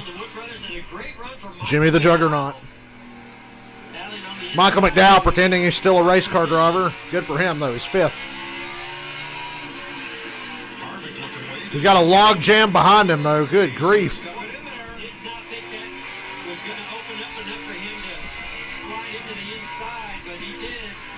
That was one stuffed pizza in that corner. Oh, I get it, because Harvick's sponsored by Hunt Brothers. The worst pizza known to man. I don't think Chase Elliott's going to be too patient to be in the outside lane stuck behind Michael McDowell for very long. Although Chase got to the bottom now behind Kurt Busch, so he'll be all right. God, does anybody have anything for Joey tonight? Anyone?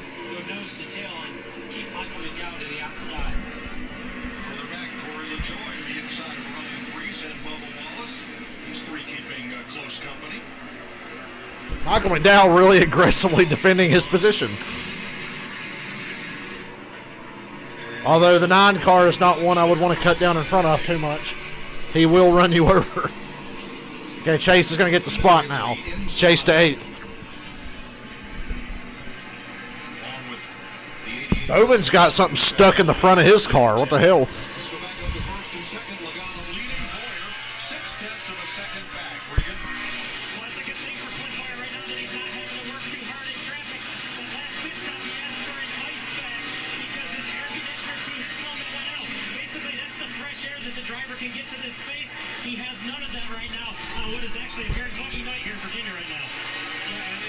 Dude, it's been muggy here in North Carolina for 2 fucking weeks. You can't breathe outside. Drivers are used to running Martinsville. We even saw this in Atlanta last week. You're used to seeing these drivers run these races in a much cooler. I'm so glad that the coronavirus did not jip us out of seeing a night race at Martinsville. That was one of my biggest disappointments when the shutdown happened. We are 101 laps from halfway. That's important.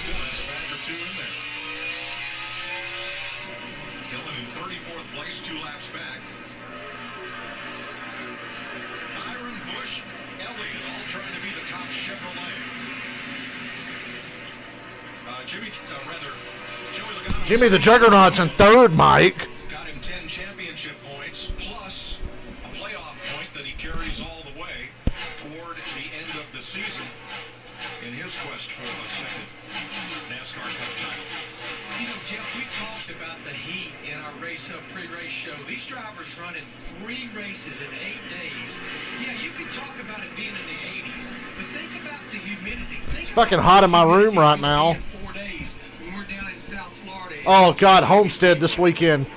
That's a race I'm kind of glad I'm not going to just because of the weather, the temperature. Ugh. Florida sucks, man. Here at Martinsville, because of all the contact you're making with your competitors, how hard you are on the brake pedal, and how much steering you're putting into you're using your arms, and you use a lot of energy at this racetrack, more so than a 1.5-mile track. So I think this is one of the toughest. Maybe a road course also is one of the toughest when it's hot and humid like this.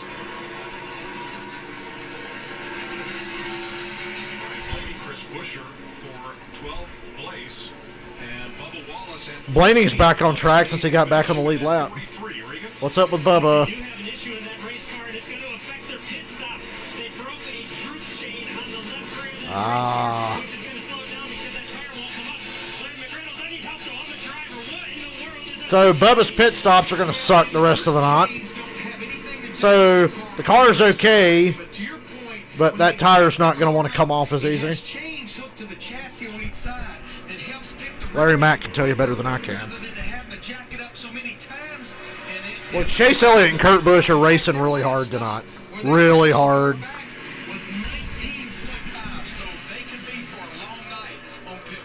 Larry, when you talk about technology over the years making pit stops faster, athleticism, one of those things is there's... I want to see the stage go green to see if the tires hold up.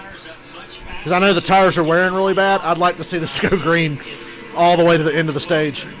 Bubba's picking up spots since the restart. He's back up to 14th. No wonder he lost so many spots because of the pit stop. Hey, whatever you do for the future, if you want to stay on the lead lap, make sure you pass Ryan Newman for position. Because if you put Ryan Newman between you and the leader, you're probably going to stay on the lead lap. So when I saw Bubba pass Newman there, I'm like, good. If things go really shitty, at least he's ahead of Newman. And Newman can hold up the leaders.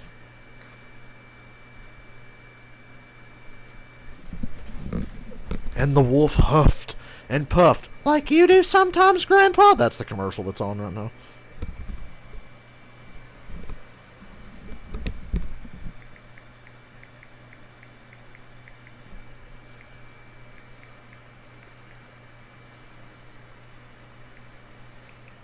Rake Yon just tweeted that he's watching Dynamite. I said, but Rake, NASCAR's on. Woo woo.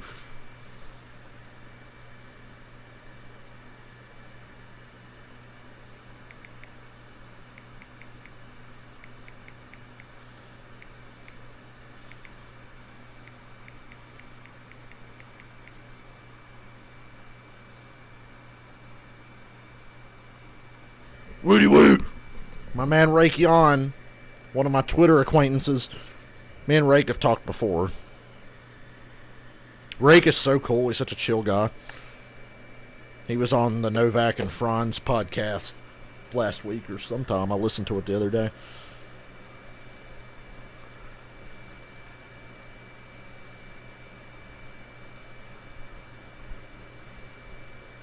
Woo woo.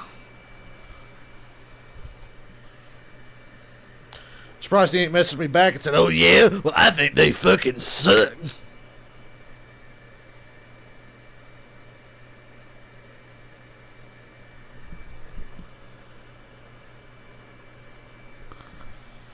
Yes, Geico, you offer motorcycle insurance. Sorry, Rake, I just can't watch wrestling anymore.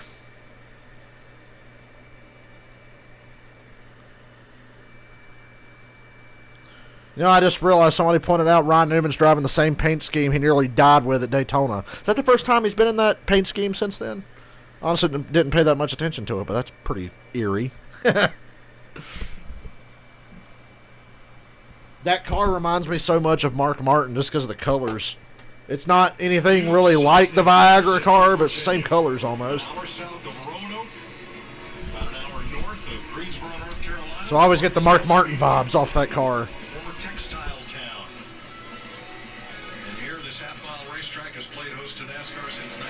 Joe Logano still leading. A little over a second on Clint Boyer and Jimmy Johnson. Harvick is in fourth. He's the first car on fresher tires by about 12 laps or so, fresher. That doesn't include caution laps. I just, 12 laps worth of green flag on those tires.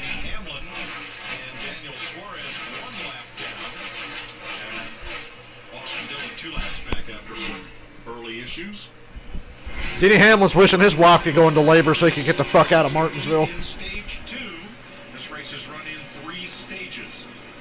The last one, 240 laps.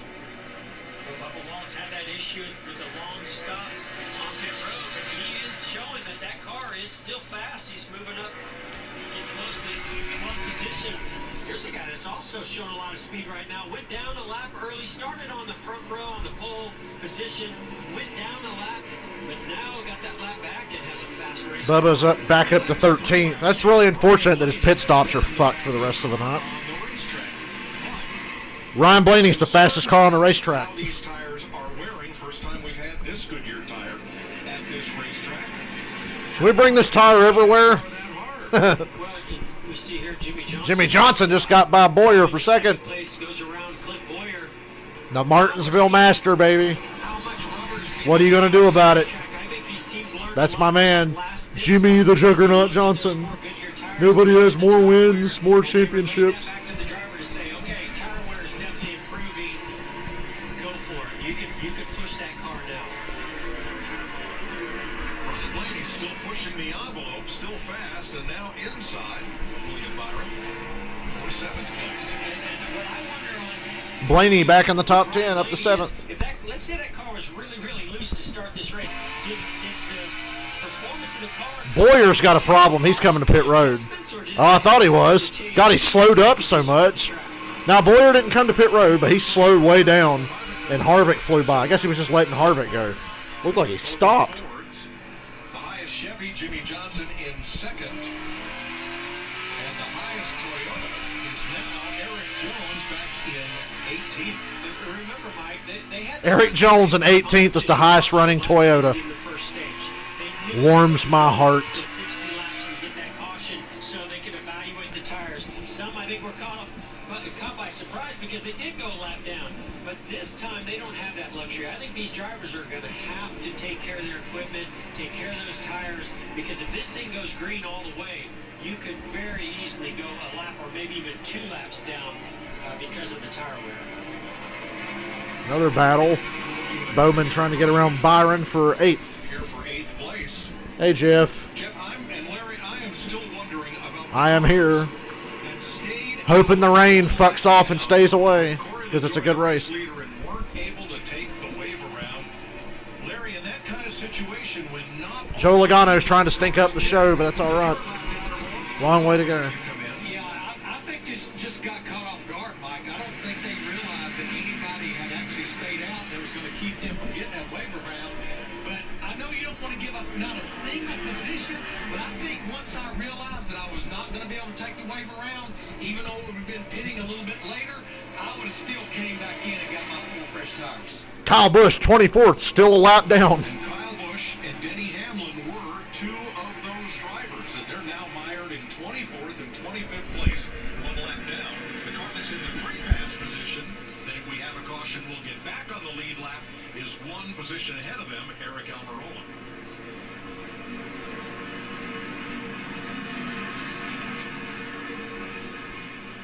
However, long way to go. 325 laps to make up for that. Well, and I think they've got their cars fixed. I mean, I think they've got the balance. If the tire wear is not as excessive as it was. I like how the track's rubbering in. Hard to manage. It's very obvious that it's rubbering in well.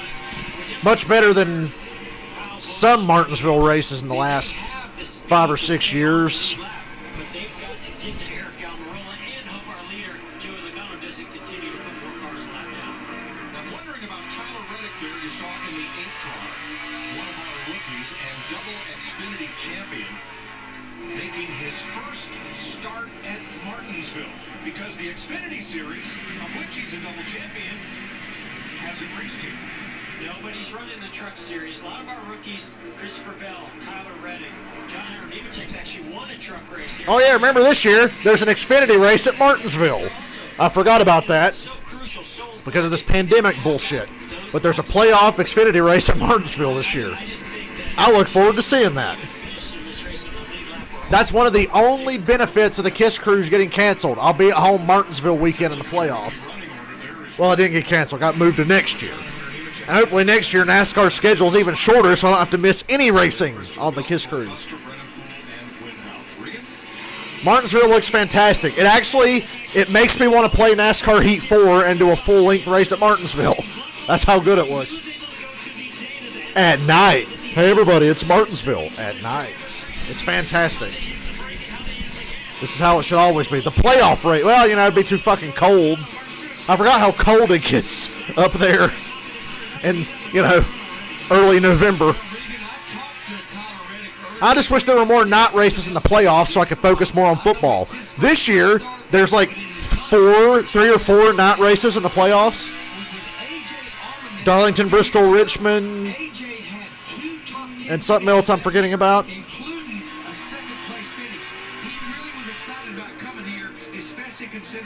Chase Elliott's up to 4th by Boyer. Ryan Blaney's up to 5th past Boyer. And Boyer, oh man, that sky is beautiful. It's like purple and blue. Martinsville was meant to be raced at night. NASCAR 2005 had it right, man. Was NASCAR Thunder 2004 the first one to have a night race at Martinsville? Whatever, the Thunder games got it right. They got everything right. But this looks so cool. I want to play NASCAR Heat 4. I haven't played it lately. Because I've been playing 2005 and 2004. Woohoo! It's 8:44 on the East Coast. And it looks fucking gorgeous outside. It rained here today. I'm about 3 hours or so south of Martinsville. I'm not that far. Let me look exactly how far I am from Martinsville, and I'll tell you, I'm not that far. I'm in North Carolina, but it's an easy drive to get there. Which begs the question, why haven't I gone? Because money. When you're a poor motherfucker, you can't go anywhere. Forest City, NC to Martinsville, Virginia. How long does it take? 3 hours. I'm 3 hours from Martinsville. That's not bad at all. I'm like 3 hours from Martinsville, 3 hours from Bristol, an hour and 15 minutes from Charlotte Motor Speedway, and about 3.5 hours from Darlington. So I'm like in a pretty good central location. 4 hours from Atlanta. The farthest I'd like to go is either Daytona or Talladega. That'll happen in the future. Man, I wish I was one of the lucky 5,000 bastards just getting to go to Talladega next week. Wouldn't that be great? I'm happy for them, but at the same time, I wish it was me. I want to go. I'm not becoming one of the boomers, but I would like to get out and go to a race. Yeah, I don't think it's going to rain. I'm going to jinx us. I don't think it's going to rain. If it does, you can kick me in the balls for jinxing us.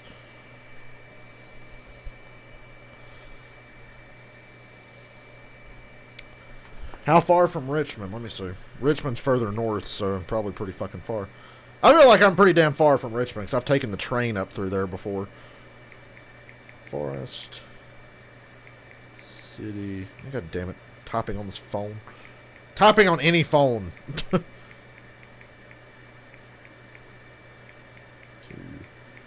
Richmond. VA. 5 hours. Over 5.5 hours to Richmond. So that's much further away. But Martinsville, Bristol, Darlington. I go to Charlotte Motor Speedway every fucking year. Atlanta. I could go to Daytona. I live in a great location. Very central to like a lot of NASCAR stuff. Without traffic, I'm at Charlotte Motor Speedway in like an hour and 12 minutes. Since 1949, we've raced here. First it was dirt, then paved asphalt. Now Paved asphalt. You see how Mike Joy hung on that word? Asphalt. most unique trophies and one of racing's most unique delicacies. At least they didn't change the fucking hot dog again. Nuclear red inside. They put in lights for late model racing in 2017. This is the first time they've been used for the premier show, NASCAR's Cup Series. And with 192 laps complete, we're closing in on halfway through. Why? You can't do that here. It's the lights, Mike. I'm telling you. I believe you. Eric Jones getting bounced around. Jimmy Johnson just 1 second back. Wow, Brad Keselowski up on the curb running into the back of John Hunter Nemechek. Eric Jones is the last car in the lead lap in 22nd. Eric Almirola's in the free pass position, followed by Todd Dillon. Kyle Busch can't even get to the free pass position. Boy, Blaney's looking good now, but he didn't look good earlier. Blaney's up to 4th, man. He's kicking ass. Bubba's in 12th, having a great fucking night. I'm so proud. I just hope he gets the end result that he deserves, despite the fact that they're going to be stuck with crappy pit stops all night because of the problem in the car. But at least the car runs well. Look at that beautiful purple sky. That sky is straight up purple, man. Looks like Denny Hamlin's car. You ask, Stat Boys answer. With rookies to win at Martinsville. There's Earl Ross. Virginia Johnson. Morgan Shepherd for Cliff Stewart of High Point, North Carolina, the owner of that number 5, 1981. Oh, wait, there's more? No, that was it. That was 11th. About to crack back into that top 10. My man. Jimmy Johnson is on Joey Logano's bumper. The Martinsville Master is here. He's going to win. He's looking for the lead. He can't get it. There's lap traffic, but he's on Joey's bumper, and he was looking going into 3. Jimmy the Juggernaut Johnson. I swear to God, if Johnson wins, I will cry like a baby. Into this position, especially at Martinsville. You know, Mike and Jeff, I don't want to get too out far in front of my skis. We still got 300 laps to go, but when you look at that 22 car... Don't send it, Jimmy. Be patient. You're used to do this all the time, Jimmy. He's got to get used to doing this again. It's been a rough couple of years. And led 446 laps. So I guess there's special courses for drivers, special courses for crew chiefs too. Paul was a good short track racer in the Busch Norris Series before coming south and making his way onto the top of the crew chief box. watching this line that Jimmy Johnson's running right now, watch Joey Logano. Here comes Jimmy! Here, but Jimmy was diamond in the Kurt, racetrack. not Kurt. I saw the 22 and instantly flashed back to 2011. Joey's going to get a good run off the corner, but he's not going to be able to clear Jimmy going to 3. Jimmy was actually straddling that. Door to door. Joey's driving in really hard, dominating the corner, basically. We'll see if Joey can hold him off on this. But they're side by side. Let's go, Jimmy. Higher curve that's maybe starting to come in a little bit. Now look at that red and white striping down to the inside. That is not just paint. That is a legit New leader, 48. down there, and you don't want to bunch your front Jimmy, tires off that. the juggernaut. Johnson. God, that lap car's all up in the fucking way. The 77. Jimmy Johnson. Something we've not been able to say that much in 2020, but in his final season, I love you, Jimmy Johnson. series champion out front at a track where he Mainly just because you're so much better than Kyle Busch and always were. I mean, we have not seen an even Jimmy Johnson. Call me back when Kyle Busch wins 7 championships, assholes. Our show here that he loves this racetrack. Let's see him do it. Let's see him win 7. There's a lot of confidence here, but the last Oh, he's won the 97 Xfinity races. Has Jimmy Johnson even been in 97 total Xfinity races? Big fucking deal. Jimmy Johnson is the man. And that's what a veteran driver. Harvick and Blaney are catching up to these guys through this traffic. You know that this is a track that he can run well at. You got to go into that notebook, look at every angle that you can possibly find that magic he once had. And right now, he has it. He has had 14 career wins on NASCAR short tracks in 109 starts, 9 of them coming right here. The cars that are stuck 1 lap down because they can't pass the leader to get back on the lead lap include Kyle Busch, Matt Kenseth, Denny Hamlin, Eric Almirola.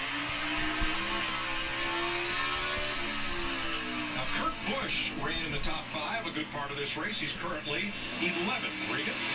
Yeah, Mike, complaining about something that's been a problem in the past at Martinsville, and it hasn't been tonight until I heard him say it. It's a wobble getting into the corner, but the wobble is in the transition from the asphalt to the concrete. Jeff, I've had that problem here before. It does nothing good for your confidence in the race car when that thing wobbles. It's much worse than it looks. Well, it is a big transition. You're right, Regan. Gotta love seeing Jimmy Johnson lead at his track. From the concrete back onto the pavement, and I think what's catching a lot of He these is the drivers man. off track is that look how little that rear spoiler is. That rear spoiler is so tiny. There's very little downforce pushing the back of that car into the racetrack as they transition onto that concrete. And I think that if you're a little loose, right now you're really loose. Hold on, I'll be right back. Jimmy Johnson in his 662nd career start with 83 victories, leading at Martinsville.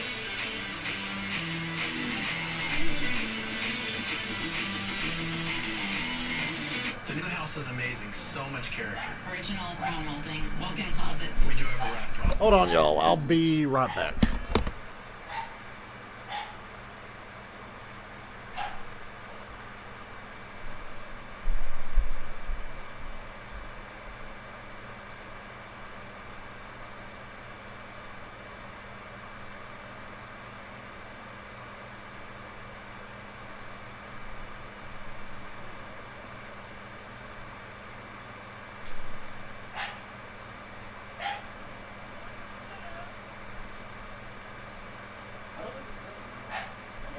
Say that, but I don't think it's gonna rain. The weather keeps improving, so. Good on Jimmy. Boy, Radman made a great video today, just roasting fucking boomers. Because he was like, "Let's read this." He would read the comment and go, "Let me guess. Let's check on this guy." And he brings up his profile picture. Oh yeah, fat, dusty old white guy. I sent you that one where he shared that guy's profile picture. It was just like, look. The fucking dude with the little puberty mustache and his camo hat and jacket, like, Jesus Christ. Probably like that fucking bitch on Facebook that was trying to run her mouth to me. It's like somebody she would marry. I mean, people they're confusing, man. I don't know. I don't even know that bitch that was running her mouth today. You want to watch The Masked Singer later? I thought the best thing about the pandemic would be shit like that going away.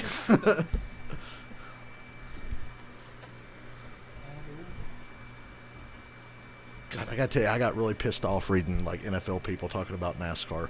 Really? Because they don't fucking know shit. They were like implying that everybody in NASCAR is like that, drivers and everyone. I'm like, you fucking just. I mean, they clearly are. Educate your fucking selves, like God. I mean, to be fair, when the only mainstream attention NASCAR has gotten in the past 20 years is Larson saying the N-word. Yeah. I saw there was a boomer saying he should be the president of NASCAR. I'm not even kidding. Yes. He should be the president of NASCAR. Why? Larson won again the other night. Yeah. Good for him. I want him to do well. My friend messaged me and was like, hey, has Larson spoken out or said anything about the protest and support? And they're like, that's kind of the least he can do right now. I told Ray, because like, I'm watching AEW, woo-woo, and I was like, dude, the race is on. And everyone Ray goes, oh, dude, I know I'm screwed. Woo-woo. Rake, why do you go to the bar and try to talk science to these chicks? And DK goes, because you gotta learn how to properly cock block yourself. Sell. Lap 59. Bye. Jeff Gordon's an NSYNC fan. Very good. God, I gotta pee, but I can make it to the end of the stage because Jimmy's leading. Look at how empty they are without Confederate flags. Look at Bubba. Yeah, Restarted like 16th, and he's up to 8th. Bubba's going to be screwed all night. His pit stops are going to suck. There's something wrong with the wheel. The car races fine, runs fine. They're going to lose spots on pit road every time. But look how good he's running. I like what... You know, Corey stayed out on purpose to keep Denny a lap down. Really? Denny and Corey went at it this week on Twitter. Because Corey made a joke about, like, if I had your car, I'd be doing much better. And Denny goes, you want to trade cars? Because I don't think you'll get the answers you're looking for. And Corey said, I'd be happy to let you drive my car for a week. And Denny was like, see, that's insulting. You're saying that it's all the car and not just us. And Denny goes, well, for me, my car wouldn't be the way it is. Travis Klopp and some other underfunded drivers were like, remember that time Boyer had to drive the 51? Yeah. How did he do? Now, what has he done with Stuart Haas? He's won a couple races and he gets top 10s all the time. And Corey's basically like, Denny, you're going to run top 10 no matter what you do with the car you have. You know what sucks? If Bubba wins this race. Oh, God. I wish. It's rigged. I fucking wish. Of all the times, I'd want them to do some janky shit and rain or something. And look, he's in perfect position. If Bubba like, gets the lead, they're going to try their hardest. Oh, it's a raindrop. There's lightning in the area. It's just a guy with a strobe light. Don't dunk somebody. Buddy. I love that story of Shawn Michaels going off on... How much you want to bet it was Kevin Dunn? You want to bet money that it was Kevin Dunn that Shawn Michaels went off on? For saying, oh, everybody in this country gets treated the same. I don't know what the big deal is.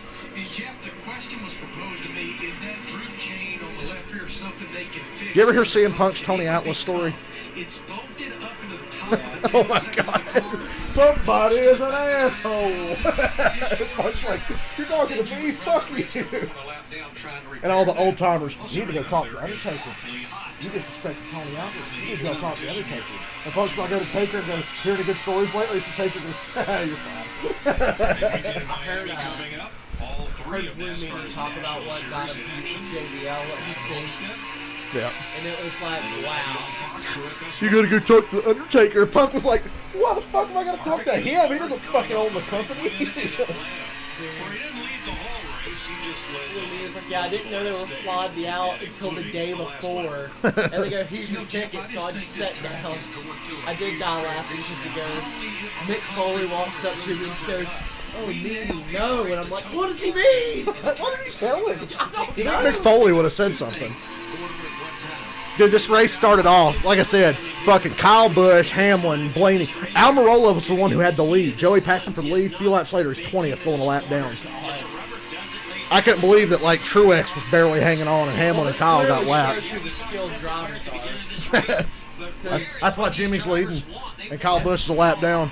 Yeah, why Truex is only an 18. I will hammer until the day I die. Jimmy Johnson's better than Kyle Busch. Always was, always will be. That's exactly what these competitors asked for. And Matt Kenseth in that blue car is not going quietly into this good night. He is a lap down to race leader Jimmy Johnson. Didn't what two now? They fucked him. Blaney by Hamlin's too young. Told you Hamlin said he wants his own motor to blow up. He said he was hoping he'd blow up or something. Corey got on the radio and sarcastically said, "Oh, I really hate that Denny didn't get his lap back." Kyle's going 2 laps down. Kyle Busch is 2 laps down. Straight up. There's nothing wrong. That damage was after he already got lapped. Hey, look, he's getting lapped by the actual greatest driver ever. I don't see Richard Petty out there.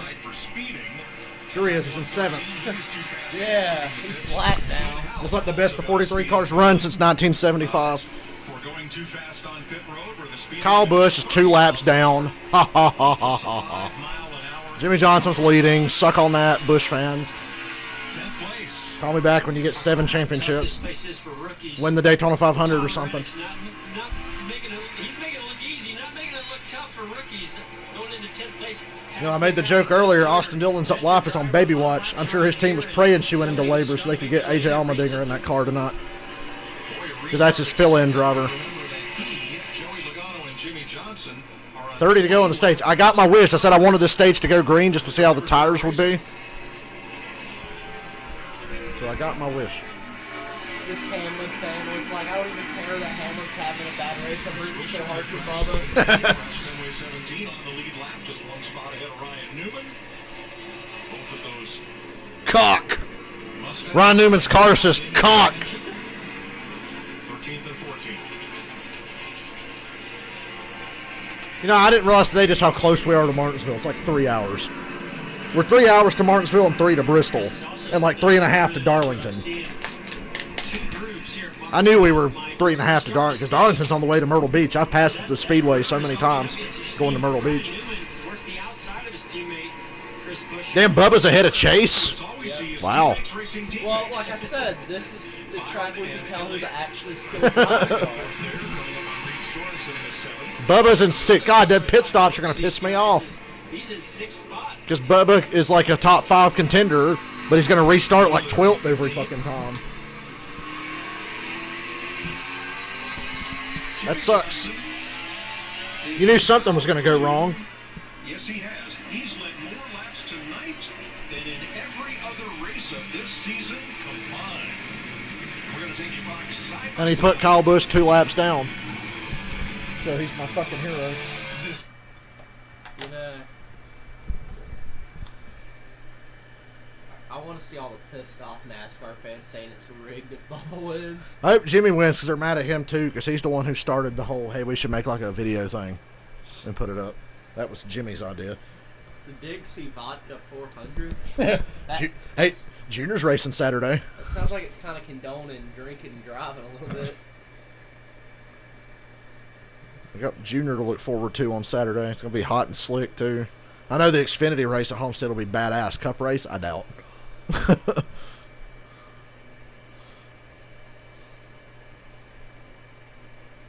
Somebody's getting passed a lot. Is it Boyer? Yeah, it's Boyer. Got stuck on the outside. Yeah, it kills you here. That's why guys get mad about double file restarts at places like this. Yeah. Oh, Almirola! Damn. Almirola hit the curb, I think, and hit him. You'd be surprised how much that curb will upset your car. I love that picture.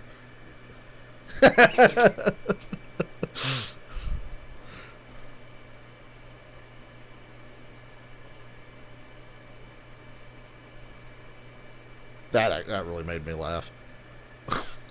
Fucking hate Nancy Pelosi. Nancy Pelosi's got elephant balls. Whatever that means. Ribbit.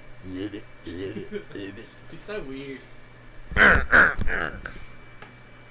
My favorite sound clip is Alex Jones going, I'm here to date your 12-year-old. Or him chasing the guy down the street. Where are you going? Dropped a gay bomb on Kentucky. A gay bomb. Are there a lot of gay people in Kentucky or something? Like, Michael Waltrip sounds like it. He's from Kentucky. is that like a specifically gay thing I didn't realize? Jimmy Johnson's racist. He's lapping Daniel Suarez for the 35th time. Remember what I said earlier when Truex and Bubba were racing hard? Like, Truex, don't fuck up and hit him now. You're going to hear about it for the rest of your life. It's like, Martin, I like you. I'd hate to see you go through that. They turn on you and your wife about that cancer real fast. You run into Bubba tonight. I'd like to point out that Clint Boyer's asswap spotter, who talks a lot on Twitter, has been awfully quiet the last 2 days. It's as if he doesn't like what's going on, because he talks about everything else. Oh, Tony Stewart's pulling out of the Xfinity race at Indy. No fans. He says he doesn't want to do it if there's no fans. Because he said that was kind of the point of doing it.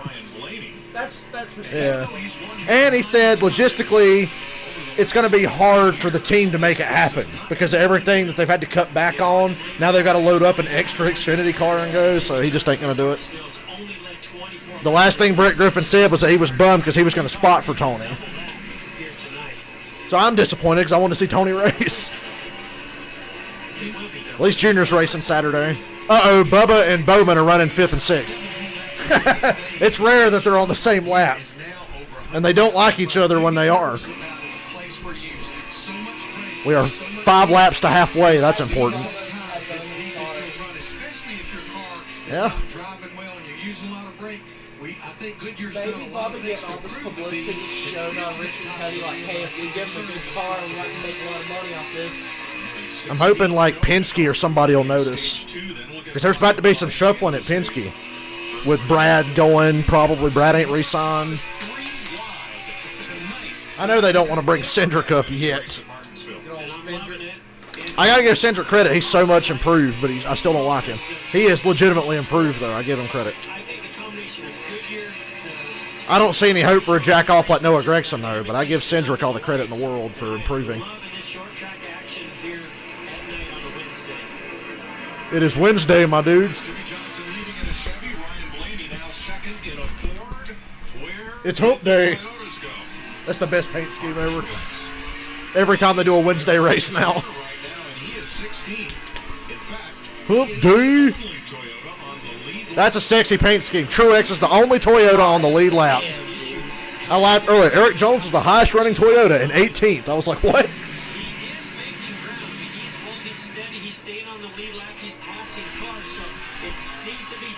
Damn, Boyer's getting like Boyer. I feel like Boyer was second like 20 minutes ago. Yeah. Shit's happening fast. Now, without much drive off the corner, Jimmy Johnson, you can see easily. Truex might go a lap down if he stays green. I just love that Kyle Busch is 2 laps down for no fucking reason at all. Damn. It's John Hunter. This has been a bad run for John Hunter. I'm surprised to say that. For his standards, just sucks. Because he's been really good this year. Oh, that's the free pass. With 11 to go in the stage. Are battling to be the first car Don't let that Mustang when the get up stage there. ends. One of them will get the free pass. Only one. There can be only one. Let's have the first 5 cars a lap down to get it. If Brian France was still in charge, he'd be like, let's have 5 stages and 5 free passes per caution. Oh my god. So Nemechek, if he can tuck in on Blaney's bumper, can complete the pass of Boyer, but maybe he's just not as good on the inside. Ozzy. Here he goes. They're going to wreck each other. Woo. Hey, look at that idiot 2 laps down. I think Boyer's telling him that he's number 1 right now. Bubba said he was going to wreck Boyer if he sees him again. Oh my god. He said Boyer was really pissing him off earlier. Remember how heated they got over iRacing? And Boyer kept running his fucking mouth all day. Well, John Hunter's got the free pass spot. Corey's last car on the lead lap. Bubba is in 6th, 120 laps into a run.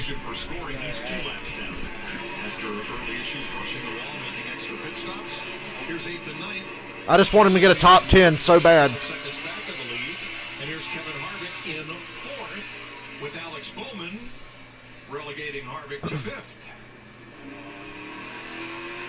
Remember Martinsville at night was always a fantasy track because they didn't have lights? Dude, in NASCAR 2004, every fucking track at Sonoma at night. I was like, what? Dover at night. You know, it's possible to light up that track. I think it is, but it would probably cost more money than normal. Lighting up Martinsville wasn't nothing. They used to bring in temporary lights at Martinsville for like late model races and shit. That's what he gets for driving Hunt Brothers Pizza. Some nasty shit. Hunt Brothers Pizza and a Bush beer. Can you think of anything worse? And now, all of John Hunter Nemechek's work is going for naught because Jimmy Johnson puts Corey LaJoy one lap down, and now LaJoy's car. It's his face with a face mask on it. He has a paint scheme where it's just his face on the hood. DiBenedetto is the next one, so Corey LaJoy hoping that Jimmy Johnson doesn't get to Matt DiBenedetto here in the next 3 or 4 laps. All that shit Denny talked this week about how he's so superior to Corey, and Corey's on the lead was only just now getting lapped, and Denny's been lapped all fucking race. I laughed so hard. Corey passed him for like 12th early in the race. I was like, Denny got really salty and started cussing out fans that keep bringing up he doesn't have a championship. Maybe. Yeah, he's in the free pass spot now. Pit road's closed. Man, this whole stage went green. Nobody blew a tire. Excuse me. By the halfway point of the race, that 3 Joe Gibbs drivers would be a lap down, and the 4th one would be on the verge. By the halfway point, you'd have probably went to the bosses and said, Larry Mack can't do the broadcast. I think he's been kicking back on Grandpa's cough medicine today. Hey, watch this battle between Corey LaJoy and the 32 and the 21 at DiBenedetto. This is for that final. Oh, look at Corey. He's like, give me. DiBenedetto's going to get it. Well, they got to do it until the top. The caution don't come out till the top 10 crosses. Stage 2. The 3rd stage win of his career and first of the season and first ever at Martinsville. Stage racing only being, 3 years old. Jimmy Johnson's career. Yeah, and somehow Martin Truex has still won 800 of them. God, I got to piss.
I've been following along. He's trying to learn NASCAR.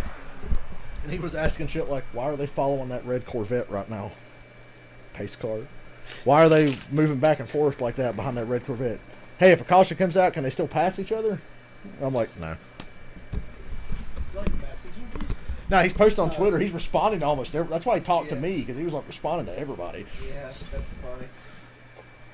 I should be like, hey, bro, thanks for breaking Brady's legs. Can you come back and do it one more time? You want to come play for Atlanta and just take his fucking legs out again?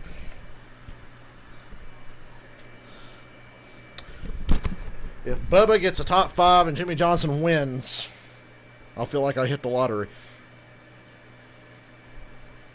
NASCAR feds in 1950. The law will never catch me. I run the finest moonshine this side of the Mason-Dixon line. NASCAR fans in 2020. I heart cops. Law and order. Do as you're told.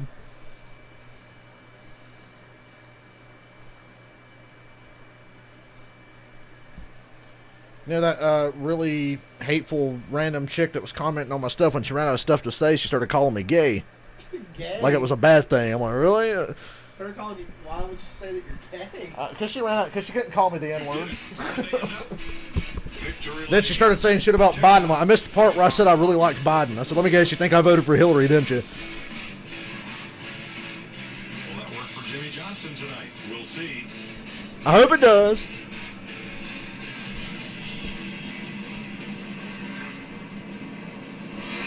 Remember back when Denny Hamlin was worth a fuck at Martinsville? Clint Boyer on his radio, we're fucked. You could say that again, buddy. 36 races per season. I'm so glad we found a way to still have 36 races a year, but cut like a month off the season. Big advantage on pit road. You stick 3 races on separate Wednesday night. That's 3 weeks right there. Make double headers at other tracks. That's a couple more weeks right there. And we're home by fucking Halloween. Jimmy Johnson down the way as all the lead. They did the right thing this year. There's like 3 more night races in the playoffs now, so they're not going straight up with the NFL.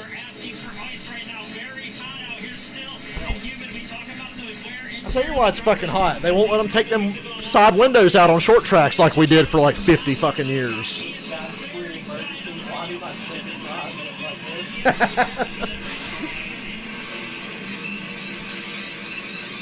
I think Bubba got a good pit stop. He's out ahead of Byron and Chase. 1, 2, 3, 4, 5. Bubba came out in 6th. Maybe they got that shit sorted out. I hope that tire didn't come from Bubba. Stage 2 winner. Yeah, Bubba. Jimmy Johnson. Everybody in the top 8 stayed in the same spot. Studio, you got us? Jimmy, continue. You both lost at each other. Hey, Jimmy, this is Jeff in the Fox Sports Studios. You got us? Yeah, buddy, got this. Now, that's the Jimmy Johnson I'm used to racing against there at Martinsville. Man, you guys look strong. Cliff Daniels and yourself got this thing dialed in. Them NASCAR's on the cover of the New York Daily News. Woo. You know NASCAR, they were going to do this anyway, but they're like, let's wait before we have a big primetime race on television, and then be like, guess what? We're dropping the Confederate flag. Oh, mainstream media. All right, man. Well, nobody does it better than you at Martinsville. Keep it up. And thanks for talking to us. Appreciate it, buddy. Jimmy Johnson is a marathoner. He takes. I watched the Dark Side of the Ring about the Brawl for All because my grandpa hadn't seen it, and I saw he was watching it. That's my favorite one they've done so far. The Brawl for All episode. Just wanted to see JBL get knocked out. He did get knocked out. He got knocked the fuck out. He got his ass kicked by Draws, and they said he fucking won. Yeah.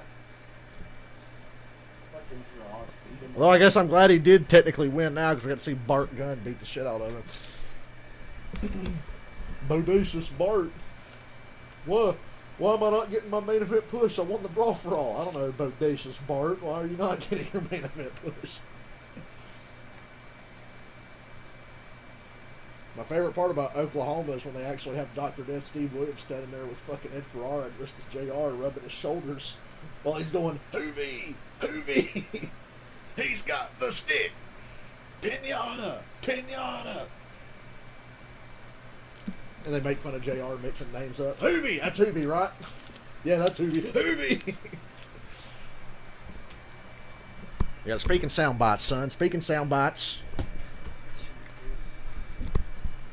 Brawl for All was a interesting thing. Dr. Death losing. I love them cutting back and forth from Russo to Cornette, each sitting on their couch watching it at almost the same time. That was like the best editing ever. You're getting 2 people who couldn't feel any more different. My clunky. Remember they added that into the new version of episode 4? My clunky.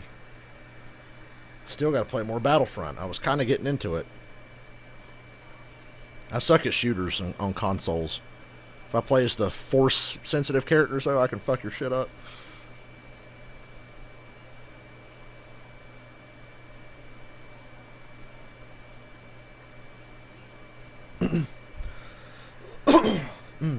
Yeah. I'm not gonna lie, but this is how their chicken sandwiches at Popeyes be. 'Cause it's just like a piece of fried chicken without bones on it. It's a bat like in Anchorman 2. He's just frying bats and passing them off as chicken. You know what they call bats, right? Chicken of the cave.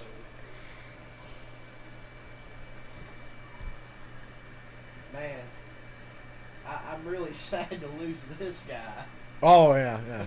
I forgot he fucking existed. I don't even know the Fucking skinhead. Get the fuck out. the fuck he is, dude.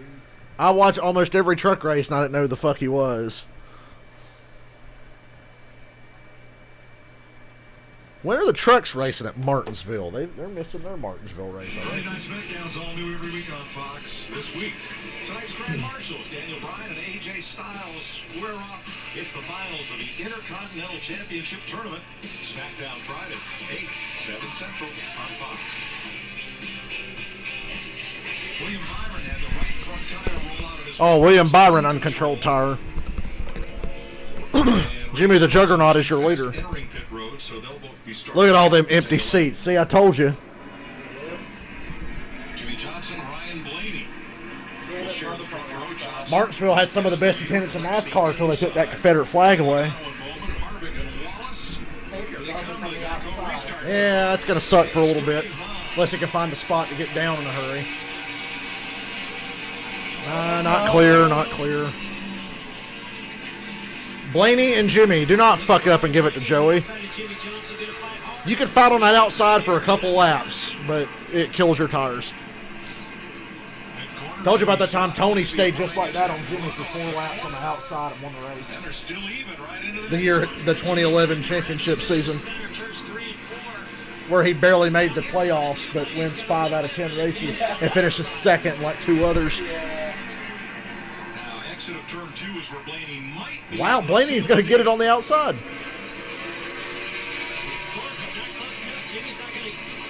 Don't fuck each other over, please. Look who's in third. You really want that to happen? You want that to be a thing? That's going to cost Jimmy second. I said before the race, Blaney. I can rewind my footage back and said Blaney's the man tonight. I just didn't expect him to fall off and get lapped out of nowhere after he started on the fucking pole. Random draw was rigged. They gave it to one above his friends. So you're going to see a different looking racetrack, and then you're going to see that rubber start to lay down, and again, we'll see oh shit! Brad's had a... Wow, I can't believe Brad's finally back in the top 10. What's Kyle Busch's excuse? Brad got himself unlapped and got back in the top 10. Brad, don't wreck your future teammates. Is that tire going? It looks up. Just rub the letters off.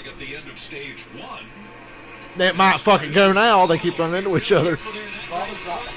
Yeah. Luckily here, if you spin at Martinsville, you're going up and not taking anybody out. So.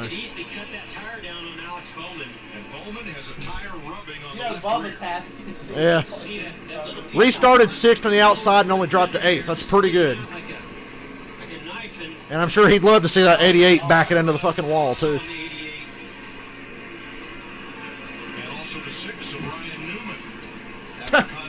That's the second time tonight.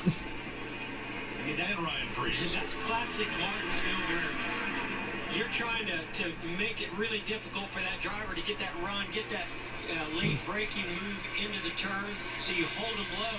And Corey LaJoy said, no, not this time. I'm gonna stay diving into the corner, and I'm not moving, and ended up moving Ryan Newman out of the way. Man, I hate when NASCAR gets political, but Trump at Daytona was awesome. 240 laps, almost as long as the first 2 combined. Please stand. Remember that? Remember that truck? Please stand. Who drove it? Yeah, Corbin drove the Trump truck as well. Please stand. Actually, Clay Greenfield, I think, drove the please stand, but Corbin drove the Trump truck. So you want to run this thing as far as you can, which remember the fuel window is roughly... Kamikaze's favorite driver just because of how he looks. He's got the fucking greasy hair and the goatee. He looks like the people on the NASCAR Facebook page comments. It's going to be the most lopsided Rookie of the Year ever when Tyler Reddick just keeps whooping Cole Custer and Christopher Bell's ass. Just as it was when Richard Petty was a rookie and then went on to win 200 career victories in the NASCAR Cup Series. By far the all-time record. David Pearson second on that list with 105. Richard Petty's 200. Richard Petty? Yeah. God damn, I thought they were like Xfinity. Oh, well, I knew Xfinity. Technically, technically he's won like 203 because there wasn't Xfinity, but there was like a convertible division for a couple of years, and he won a couple races in that. But no, Richards wins are 200 Cup wins. He just let Kevin Harvick go right on by. Obviously, Jimmy Johnson feels something. But I love the Kyle Busch fans. Well, they're basically the same as Xfinity now. I like how they try to say Richard has such an unfair advantage, so it's just like Xfinity now. So you're saying Kyle Busch has an unfair advantage in Xfinity? Unfortunately, Joe Logano just took the lead back. One thing I've noticed about Ryan Blaney, he's not a very good team player with teammates. He never has been. Then again, neither is he. Well, him and Brad have always been butt buddies, but Blaney's never been a team player. Go watch any super speedway race, he always sells them out. And there's a reason he won Talladega in the fall, and he almost won the 500. What about the Quaker State big one of the day? Here's another look at it. Oh, that's why Blaney hit him. Just a little nudge. NASCAR honestly thought at one point it would be like the direct TV 89 to go. Every 5 laps is going to be a sponsor.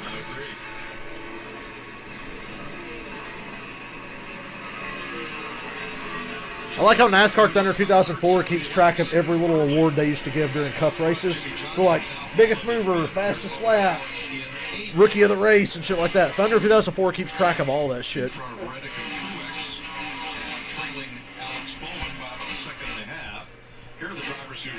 Harvick's third out of nowhere. Only 7 race leaders and just 10 lead changes. Compare that to last year, though, when they had the big fucking spoiler here. 212 laps to go. First time. A car so bad it hurt the racing at Martinsville.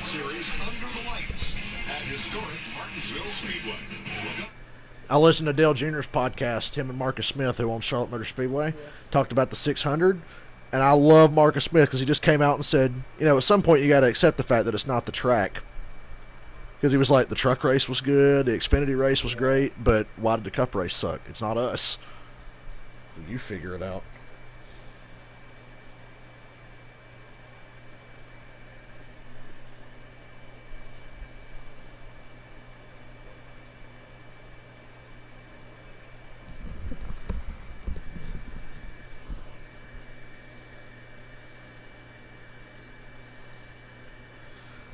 This guy's mad because I asked him when the next heist was. Fucking Lester. He really does look like Lester. I wonder if he never shuts the fuck up like Lester. You want to buy a bunker? No. You want to buy a hangar? No. You want to buy a casino? No. You want to buy an arcade? No.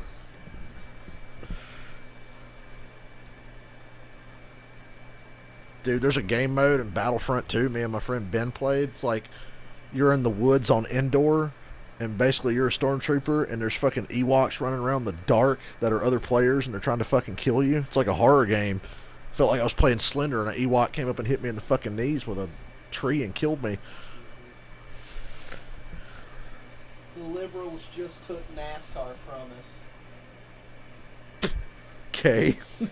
Yeah, most of them are in the fucking garage, dude. They just don't say anything. But they do now.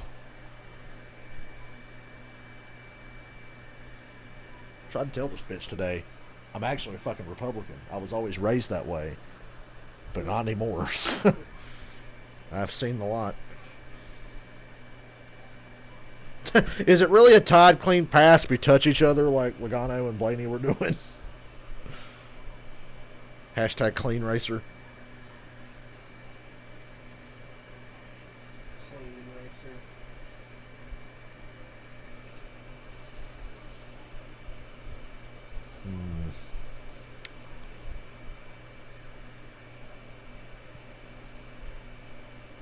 That was so funny. Username clean racer. In Bridget. Hey man. He does like a totally different voice, man. And then halfway through what happened? Oh, you motherfucker! Knocks him on the pit road. Oh, what happened? Hey, man. My name's Jed. He sounds like the dude from Molly Hatchet. Oh shit! Put it in GTA 5. Lonely, lonely, lonely. In the nighttime. See, I knew that MLB. Does Atlanta 98 count, even though it was technically a day race? It got rained out and put to naught. So Atlanta 98, right? Jeff Gordon had the championship clinch like 3 weeks before. And there it is. In Atlanta, it rained past halfway. But because they want to see Jeff get his record-breaking 13th single-season win, they fucking kept drying the track and finished the race so Jeff could win. There was no reason. He had the championship won. It was past halfway. But Jeff was going to win 13 in the season. Sometimes the lengths they go. 2014 July Daytona race, it's fucking 2 in the afternoon with lights. Oh, it rained past halfway. Almirola wins. It's the 30th anniversary of the last time the 43 won at Daytona. Oh, don't tell me. Plastic spoon versus silver spoon. We're on lap 300. Damn, this race is flying by. Fierce competitors grew up. Tell you one thing I learned this week. Ty Dillon was raised a lot better. Austin said all the right things, but I just don't think his heart's in it. Oh, look at that. He chased him down. He hit his brother. What a douchebag. Austin knocked the shit out of Ty there, and Ty's still in front of him. And he's got to look at the fucking camel on the back of the car telling him what day it is. That sucks. I think Blaney's going to get the lead back here in a minute. Gano, Blaney, Harvick, Chase, Keselowski. Bubba's 10th. That's about as low as he's been in a while.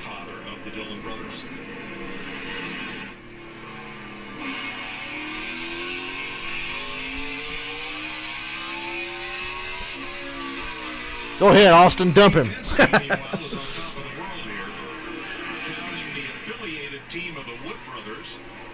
There's first, second, and let's move Brad up to 4th right here. And then Matthew Benedetto 16th. Well, these Penske Fords have come to. Can Bubba's car next week have a fuck the police sticker on the side? I want to drive the fuck the police car. I'd make one in iRacing. But Jeff, I just believe they got caught off guard by the green racetrack. No rubber down it, but when I was impressed, they didn't panic. That track's gray. What are you talking about? Ain't green. Eventually, it was going to come to them, and that's exactly what's I knew. I told you I ain't watching this shit no more. Fords in the first 4 positions, including the 300 car. Chevy in positions 5 through 8. Can't believe this race is staying green as long as it has. There's still 16, or excuse me, 16 cars on the lead lap. Back to the Get after him, Blaney. Maybe it'll rain. free pass position. There you go. 1 lap down. Rotors are glowing on Ryan Blaney as he drives deep into turn. Look at Joey taking the bit. Joey let him go. Joey just straight up pulled over and let him go. I thought he was just going to take the really bitch line into turn 1. But Blaney got the lead back. Yeah.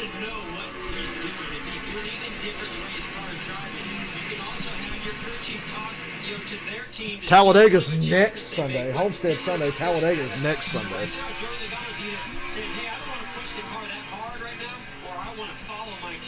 To see what he has that I don't. Keselowski looking at Harvick for 3rd place. And one of the things I've noticed in practice, And the Dillon brothers are at it again. And there's I wish Todd would just pile drive him going into turn 1. Remember at the start of the race when he had that flat knock, the crush panels out of the car, well, they're gone. And he's probably 20 degrees hotter inside. Because we can't open up them side windows like we used to on short tracks and road courses. If the track was smaller than a mile, you could take your window out. And everybody did it. But now you got to seal them off. Sitting there and suffocate. Wonder why Bubba's like talking gibberish and passing out during an interview. The last thing he said was sounded like fucking gibberish. He was like, Ryan Newman was the same way. They said you saw how pissed he looked. Brad's been through hell and back tonight. He was in the same situation as Kyle Busch, but he got out of it. In fairly clean air. They were pretty sure he got that with Alex Bowman in the 88 Well, here's the good thing for Brad. If the right side of your car at Martinsville's fucked, that means you've been running into other people. If your left side's clean, you're fine. It really affect the handling of the car. You know, maybe his car was already loose, so if it was loose, you lose a little front downforce. Might actually help the balance of that new car for Brad. 2. If there's cautions, 4 or 5.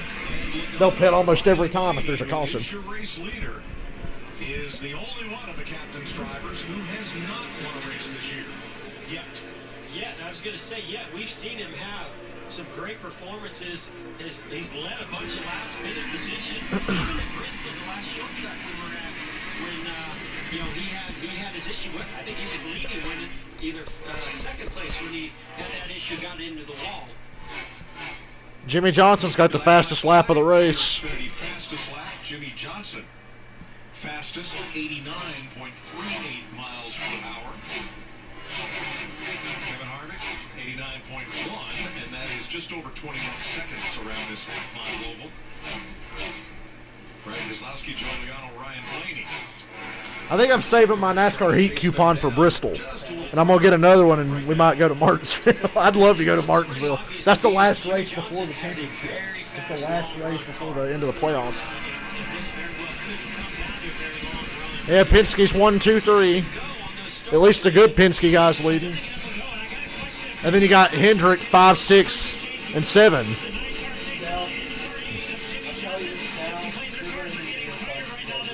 Yeah, I know. Yeah. Yeah. And I just wonder if they started really tight on this run, and now it's starting to free up. The longer they run, the more those Goodyear tires wear. I'm going to buy me a shirt with Bubba's car on it and wear the fuck out of that every race I go to. I want to buy the merch for that car. Ooh, side by side. I was about to look at Twitter, but they're side by side. Could look at the weather really fast while I got a moment.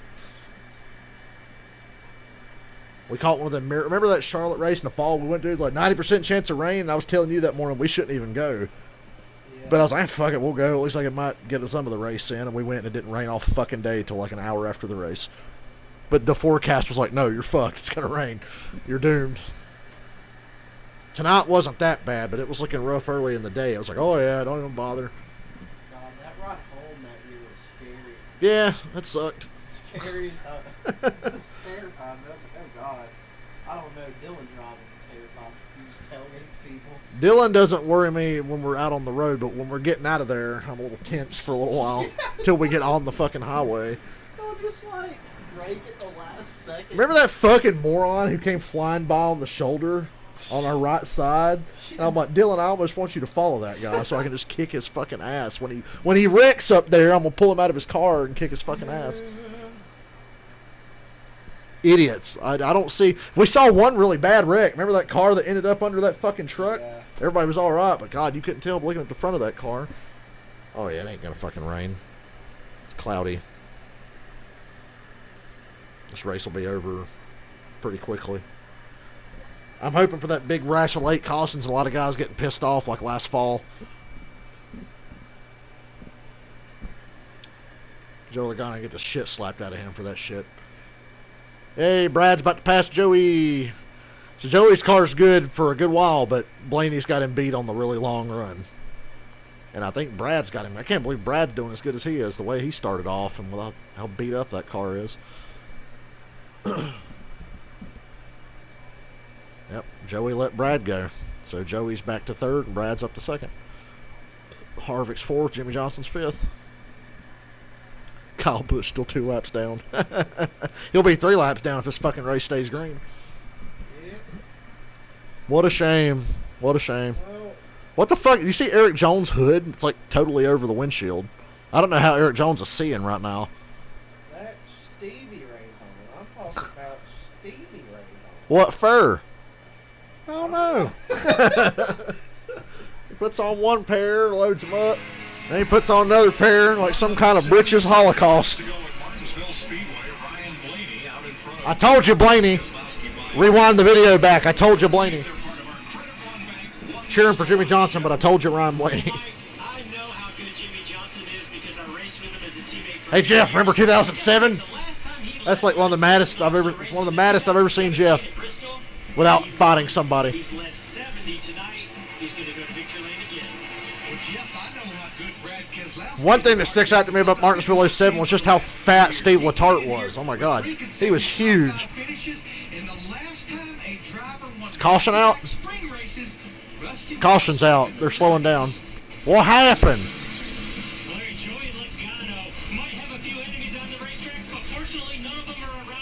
What's caution for? We can't cut out of the Credit One Bank ones to watch. Caution out for a spin out with Ryan Blaney leading. He has 3 Cup Series victories, but none with new crew chief Todd Gordon. Win number 4, first one of the season tonight. I saw Blaney win once. Blaney. Those are your Credit One Bank. Ooh. Watch, and there is why the caution is out. You cannot make it from here. It's close. You ain't going to want to try because the tires. Well, looking at the hood of Eric Jones, he's running to everybody. He was going because if you notice, he had some damage. He ran into the back of somebody and knocked Dave Blaney.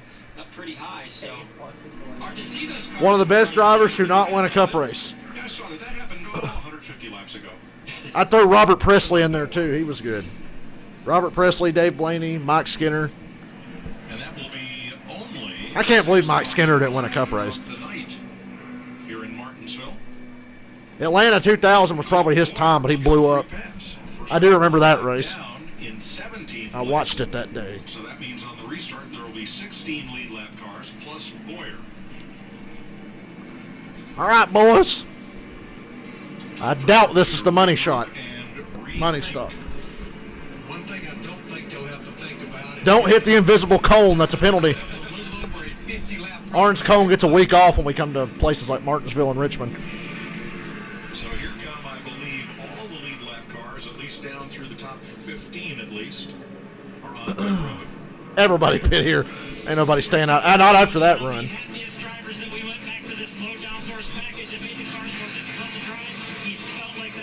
Huh.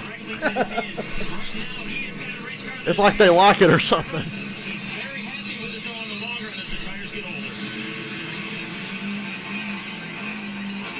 Low downforce matters. Apparently Dabo Sweeney's a really ignorant racist bastard and doesn't even realize how racist he is. Yeah. Unfortunately, Joey Logano got the lead. Keselowski second, Johnson third, Elliott 4, Truex fifth. God, Blaney lost 7 spots. Bubba lost a few spots. The front tire changer lost his gun making the transition from the right side to the left side. I don't blame him. Is that going to be my fault because I picked him? The one I'm surprised with is Kevin Harvick in that number 1 pit stall, not able to capitalize on it, lost a couple positions.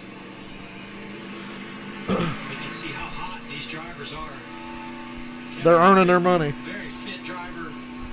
Spraying cold Skinner said, remember when Mike Skinner won that race in Japan? There was a cup race in Japan. He won that. It didn't count my points race. But he beats Jeff Gordon to win a road course in Japan. And he goes, yeah, God damn it, we beat that little son of a bitch. And you see Billy McReynolds going, yeah. We beat that little son of a bitch. I think that was Japan. I want to say that was Motegi or something. Until that car is 1 pit away. Yeah, and see, he's pitting in the corner there, Larry, so it's very hard to see and try to guess when that car is going to be 1 pit stall away. Mike Skinner and Dale Earnhardt were teammates, but I think he was talking about Dale when he said he'd wreck his mom to win a cup race. Mike Skinner and Dale were not good teammates. They were good friends. Oh, and now Blaney's got a penalty for his crew going over the wall too soon. So Blaney's fucked. Really good car, but that's going to be tough. Why don't we just go ahead and give the race to Dickhead? We're headed for Homestead, Miami Beach. I've been there. I've crossed that bridge. Oh my God, it's Tommy Vercetti's hotel.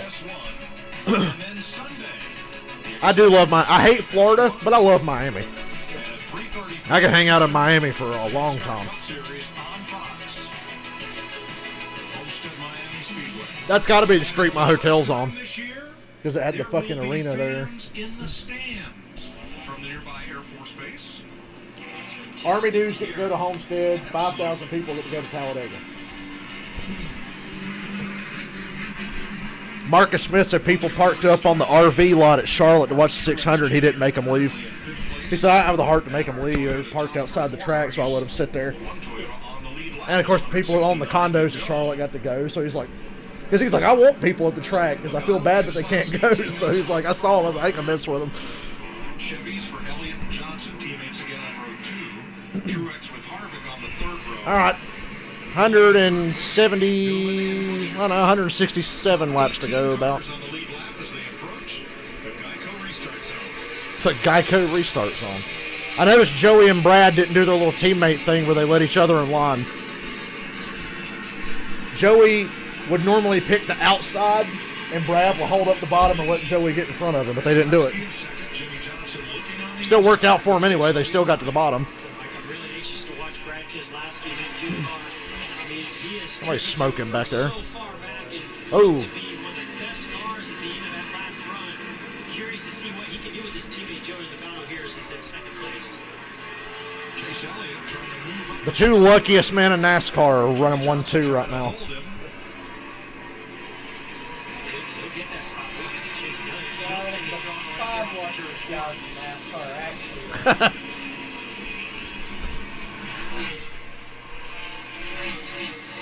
Bowman's got that left rear tire rub again. Excuse me. Shut the fuck up.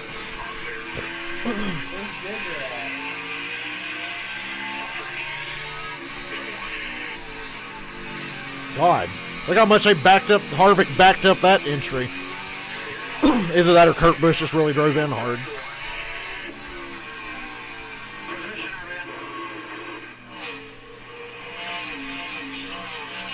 You know who else was underrated that didn't win a Cup race? Ted Musgrave was actually pretty decent.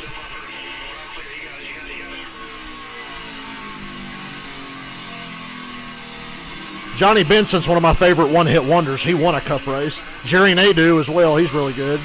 He won a Cup race. Just one.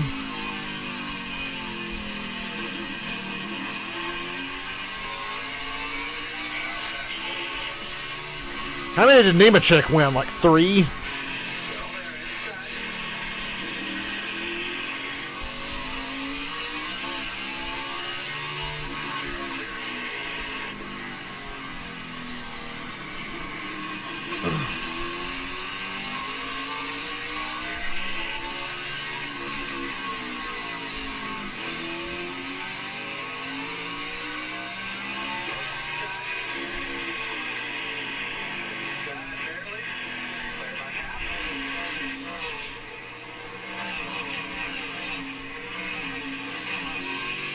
If I was Brad and Joe, I'd be real worried looking at who's right behind them right now. It's about as good as he's run all night.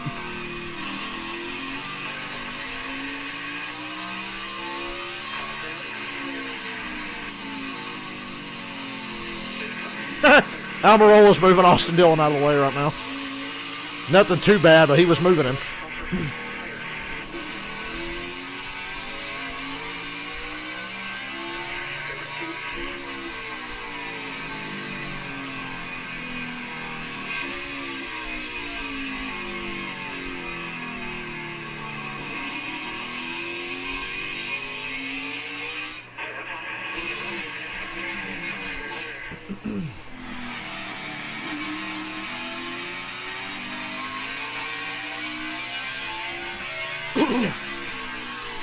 Oh yeah, I forgot to show you.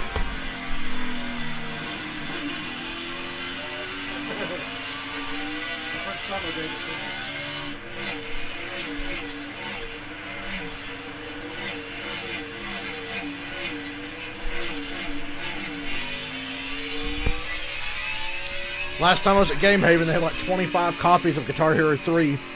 Metallica's the one I really want. Of course, I couldn't find it, but for like 35 bucks everywhere I look online.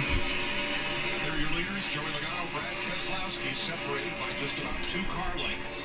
It's almost a full second back. I'm not going to get Guitar Hero or Guitar Hero 2 because I can't stand those cover versions of those songs.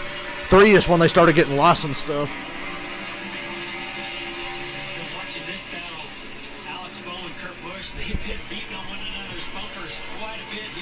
Bubba's 11th. He's still running just fine. Better than where he restarted. Talk about a veteran group at the front. Of the top 7 drivers, there's only one, Chase Elliott, who has not yet been a champion of the NASCAR Cup Series. Now here's Chris Buescher in Roush Fenway 17, running in 9th. Awesome run for this guy. I mean, you know, he's shown us what he can do in the Xfinity Series, and at times in this Jimmy series. let Harvick go. Tonight here at Martinsville, very impressive is Kevin Harvick. I don't think Jimmy's got a race winner, but he's about a 5th place car. I don't know if Jimmy Johnson and Cliff Daniels have got. Maybe it'll come back to him later. I don't know. Like it was earlier. Jimmy Johnson looking for that long run to see that.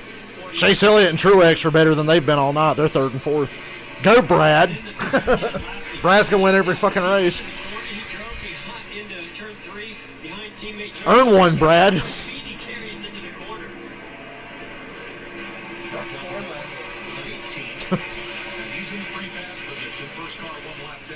think I told you the 1987 Cup cars on iRacing are the coolest shit I've ever watched. I could actually watch that. I don't like watching a lot of iRacing when it's not the real drivers, but I could watch people race the 87 Cup cars all day. I hope Chase wrecks Joey again. And wins this time. He wants to be part of this now 3-car battle for the lead. Oh, this is getting good right here, Mike.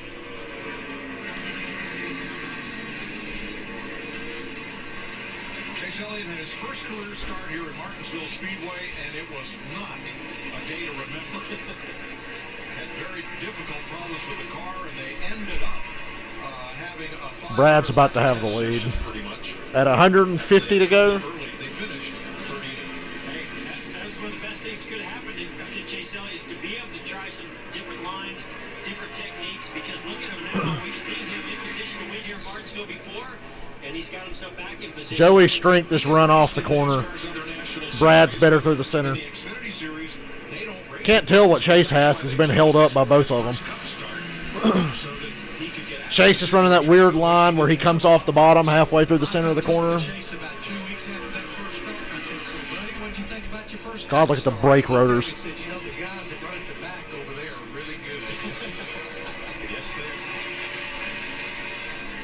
These two in front of him are really good too that he's going to have to get by if he's going to win this race. Oh no, Bubba and Newman. I really love the red 43 on top of Bubba's car.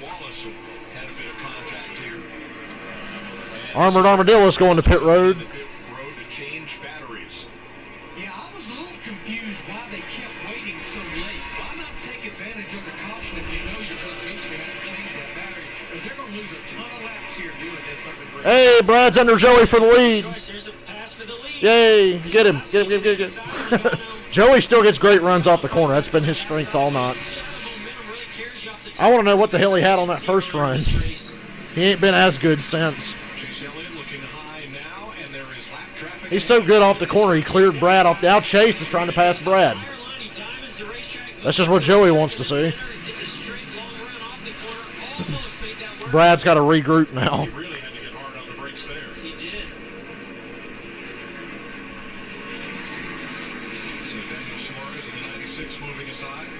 We're seeing the groups wind out, Mike, and you can get position on somebody, but still very difficult to complete the pass.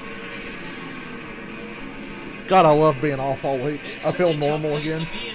I don't think I'll have to work almost every day for 2 weeks anytime soon.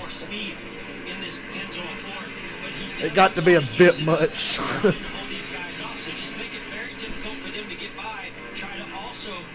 Keep your car driving really straight and maintain those tires and brakes. Gosh, that's close. Hit him, Brad. He's not your teammate anymore, technically. Squeeze your teammate or whoever's trying to make that pass. Just squeeze them a little bit into the corner. Make their life very difficult. I passed him clean. He hit me. My Joey Logano impression. It's thundering here at my house. Don't worry, we're like 3 hours south of Martinsville. I think we're okay.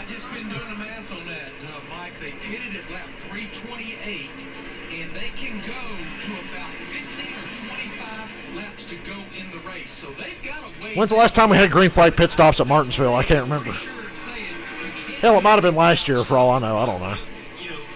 You're going to go to Yeah, you don't. Pitting under green at Martinsville sucks. You're going to lose 2 laps. It's going to be like, caution. You're fucked. That's why in NASCAR Thunder, I run my car out of gas riding around at Martinsville because I'm like, I ain't pitting. Not till y'all fuckers pit. Good God, Brad is wearing out Joey. He's doing everything he can. I thought that Joey Logano kind of put a defensive move there on Keselowski. I didn't think Keselowski was... Yeah, I think we're beyond the point of pulling over and letting your teammate go, so... And now in heavy traffic once again, and these leaders... I don't know what line Brad's doing there. It's kind of working. Eee. Joey's really being defensive into 3. Brad just moved him hard. About as hard as you can without just knocking the shit out of somebody. But it didn't work. Oh, that traffic looks like fun. And now Truex has entered the chat. Martin Truex is here. He can get the fuck out of shit. Chase has been faster than both of them. He just ain't got anywhere to go.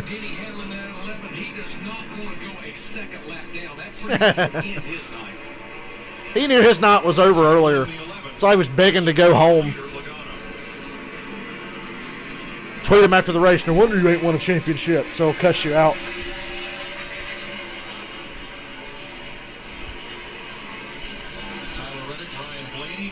Yeah, ever since my grandpa got back in the right medicine, he is back to normal. He can move his fucking hand and get up his spine. That doctor had him fucked up and died. He said, but this is supposed to be kidneys. It's been taking it for 25 years. Oh my God, 3 wide. Nah, the 0 backed off. Attaboy Quinn Half. Denny Hamlin didn't back off. Here comes Brad, looking again under Joey. Send it! Send it!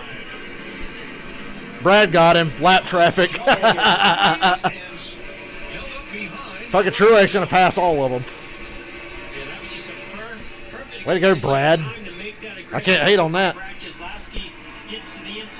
Go Truex. Just get Logano the fuck out of there. Logano's car's about to fall off a cliff. He drove so hard for so long. Yep, Truex to 2nd. Logano back to 3rd. Chase Elliott's still hanging in there. He's not driving nearly as hard as they were. Truex and Chase have done a much better job of saving their shit. A couple of positions there, could be more. Can't blame Corey LaJoie. He's got to fight hard. He's had a great night. He's drove a great race. And you can't blame him for fighting hard, trying to stay on this lead lap. That's number 32, the first car 1 lap down in 18th. Chase Elliott to the inside now. Maybe Hamlin's daughter should take his phone away so he doesn't tweet stupid shit during the week. Some of them guys were like, Denny, you are so out of touch. Oh, it's on me. It's not the car. Like, dude, you are good, but you understand that Corey doesn't have what you have. But nah, dude, oh, it's on me. Denny's logic was basically, you need to work harder. Wake up, Denny Hamlin. Truex is going to have the lead now. What, we're going to see like 4 lead changes in 1 green flag run? And Truex's car barely has a scratch on it. Here he comes. Good to see him leading at his home track. Yeah, Truex just got the lead at his home track.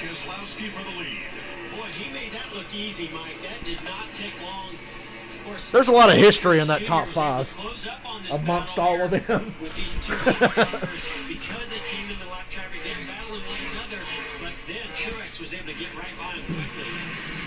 New leader, MTJ.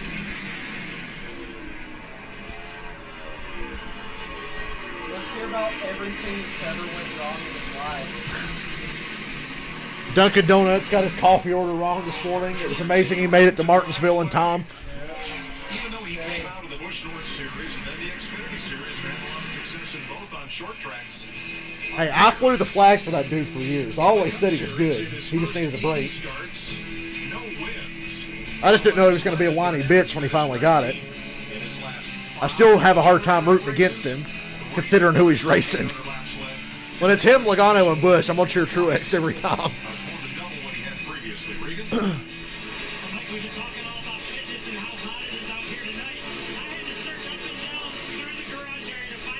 I remember wanting to throw something when he lost a race at Kansas in 2011. He dominated Kansas, and it was cloudy all day. 20 laps to go, the fucking sun comes out, and the track temps go up, and Denny Hamlin passed him because his hand limit was shit. And I was like... I think I said on Facebook that day, one day Martin Truex will win a goddamn race. Hey, Jeff, one thing that I've noticed about that 19... I didn't think he'd win this many. The aerodynamics of the two-car earlier. When I look at that... Oh yeah, there's that damage he had earlier. That don't hurt you at all. It does. No wonder they were so eager to saw it off when it got dented in. Aero don't mean shit at Martinsville. Look how high the splitter is off the ground on the fucking right side. I think all these engineers are going to be watching this and maybe adapting the next time they come back to Martinsville. Remember when Truex's team pulled out that giant ass power saw and started sawing shit off the car, and NASCAR's like, don't bring that saw back. It was like this fucking big.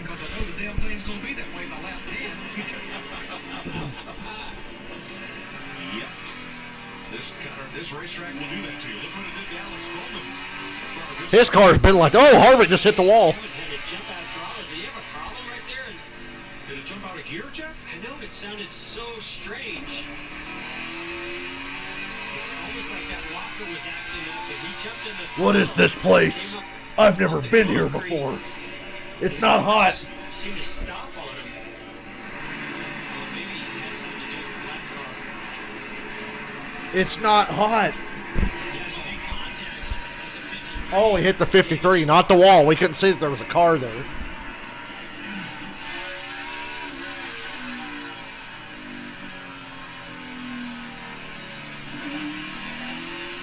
Seems okay now. As Harvick falls from 5th to 6th behind Bowman.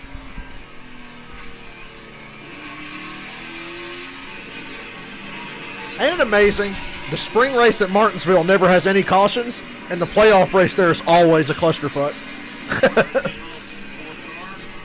It's been that way for like 5 years now. Yeah. The caution comes out now, yeah. We're going to take you side by side with Martin Truex. Martin Truex Not that Jr. you would want to make it from here, but... No. But if you have to, you can. Pit when the caution comes out here, and then there's going to be another caution about 15 laps. Pit again. What a break in the weather they caught. Because the forecast is pretty fucking bleak. And I was so mad too because all that good press they got today. I'm like, man, it's going to fucking rain on this race, and they've got so much like positive momentum right now.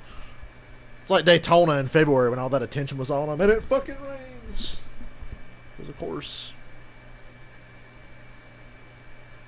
Man, that was a relief to get that email about the Kiss Cruise this week. Like, confirming it and everything.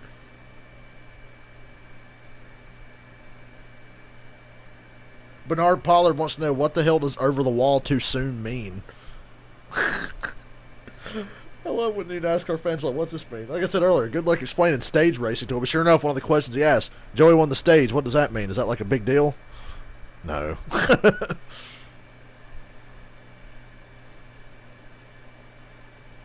Somebody compared it to a holding penalty and said, okay, I get it now. Kind of is like a fucking holding penalty. He said, if I'm the guy in that crew, I'm packing up and leaving the track. It kind of did kill Blaney's now. Where's Blaney at right now? He's like 10th or something? Yeah. He said, I'm packing it up and calling it a night. This is crazy, bro. I love how he's randomly getting into NASCAR. Just because he saw something about Bubba on ESPN. That's it? Yeah.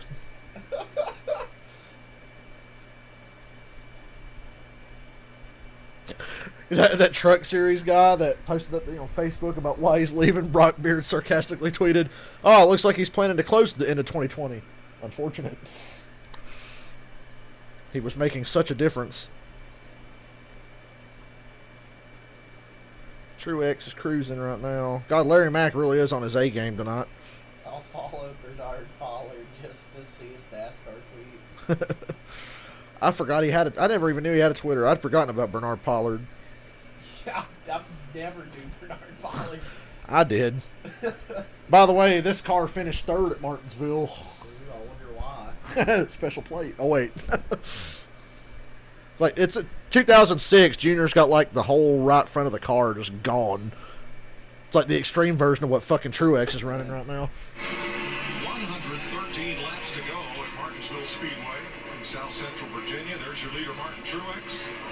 Cole Custer down, moving to the inside. Could you imagine Matt Ryan if he had a receiver like to deal with, as well as Daniel He did have Brian Finneran. He gave Brian Finneran his last like beast game. It was like 2010. Roddy Watt got hurt in the first quarter, and it was all Brian Finneran the rest of the day. We blew the Cardinals out like 41-7. Brian Finneran went the fuck off. Brian Finneran should have picked up Brian Harbaugh. Two white guys. Competitors find something behind you. Just as long as Joe Logano doesn't win, tonight was a success. And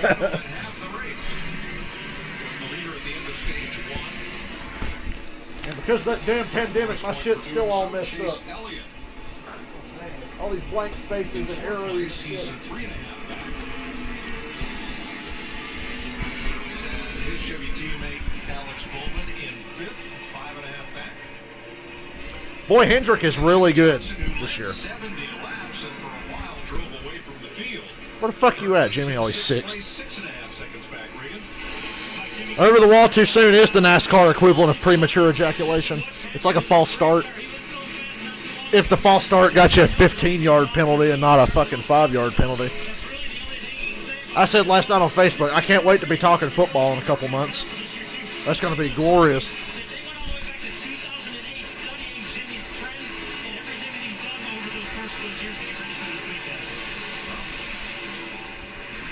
The Kiss Cruise, hosted by Chris Jericho. Oh, yeah. And I got to wait a year. 16 fucking months. I'm going to be pissed when we get to October and everything's fine and we could have had the fucking cruise anyway. And I'm going to look 1 year to go. His team is so good, they're always going to put a solid performance in. Matt DiBenedetto's had a seesaw day. Is that Ryan Newman in the top 10? It sure is. Ryan Newman and Chris Buescher. Bubba's 12th. He's right there. Short head. That's a big risk. That's a solid, great run for Ryan Newman. Newman's teammate Chris Buescher nails down a top 10. Where's Stenhouse? At least his car's in one piece, as far as I can tell. He was running like 15th most of the race. Now he's not even in the top 20. Ryan Blaney's just now 11th after that over-the-wall too soon penalty. Finding out what life is like coming through traffic and having to be aggressive passing all those cars. You know, Michael McDowell would be the asshole to fuck Bubba over. Arizona's Michael McDowell, Chevy versus Ford battle here for 12th. And that's an important position to Bubba because his best career finish is 13th here at Martinsville. Oh, Quinn Howe, here we go. It's the money shot. It's the last pit stop of the race. Can't hold anything back now. Somebody must have got tired of being behind him. That's going to be my guess. Proof. Quinn Howe is proof that money can buy you anything.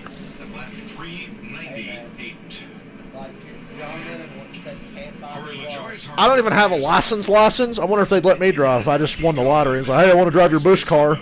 Here's this money. He's grinding it out. Corey got another free pass. Kyle Busch was the second car lap down. Somebody is an asshole. Tony Atlas didn't even know who the fuck Punk was. You'll never get on TV acting like that. And Punk's got the ECW title in his hands. You'll never get on TV acting like that. And Punk was like, look, buddy, I know why you're here. You're here to tell us to not do drugs and save our money because you fucking didn't. You an asshole. Punk made a joke about him letting women in high heels walk on him or something. Yeah, you look at the rotors, Mike, they can get up to 12. We're going to restart with less than 100 to go. At Martinsville, that's like 40 laps anywhere else. About 500 degrees. You have to start worrying about melting the O-rings. The pads, though, the brake pads themselves, they go against those rotors, can get up to 1,800 200 degrees, you get much beyond that. Everybody's pitting. A penalty here and you're done, pretty much. Blaney's guys need a really good stop to gain him something. The money shot, you heard it.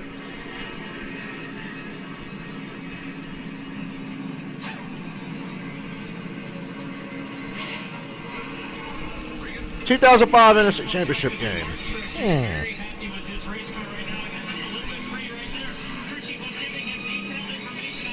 Cameron can cover his ears. My favorite game was the 2016 NFC Championship game.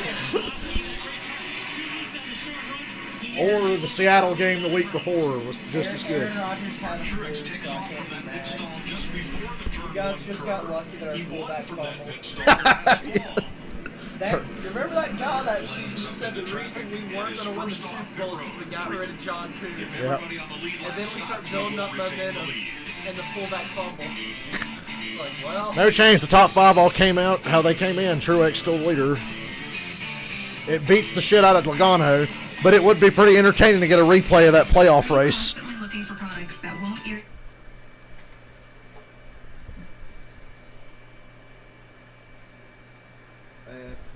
I still can't believe the Falcons lost that fucking Super Bowl, dude. How? All they needed was like one thing. That's why I was so calm the whole time. Like, if there's just one thing goes right. Literally nothing went right. Absolutely nothing. Bernard Pollard, oh shoot, the rookie crashed. Talking about Quinn Houff.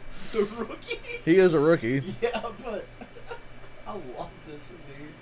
Cole Pern's clowning Larry McReynolds about talking about reading fucking notes from 2008 with the COT to apply to this race. He said, notes from 2008, what the fuck? I love Cole Pern. They need to put his ass on TV. I love Larry Mack, but I love me some Cole Pern too.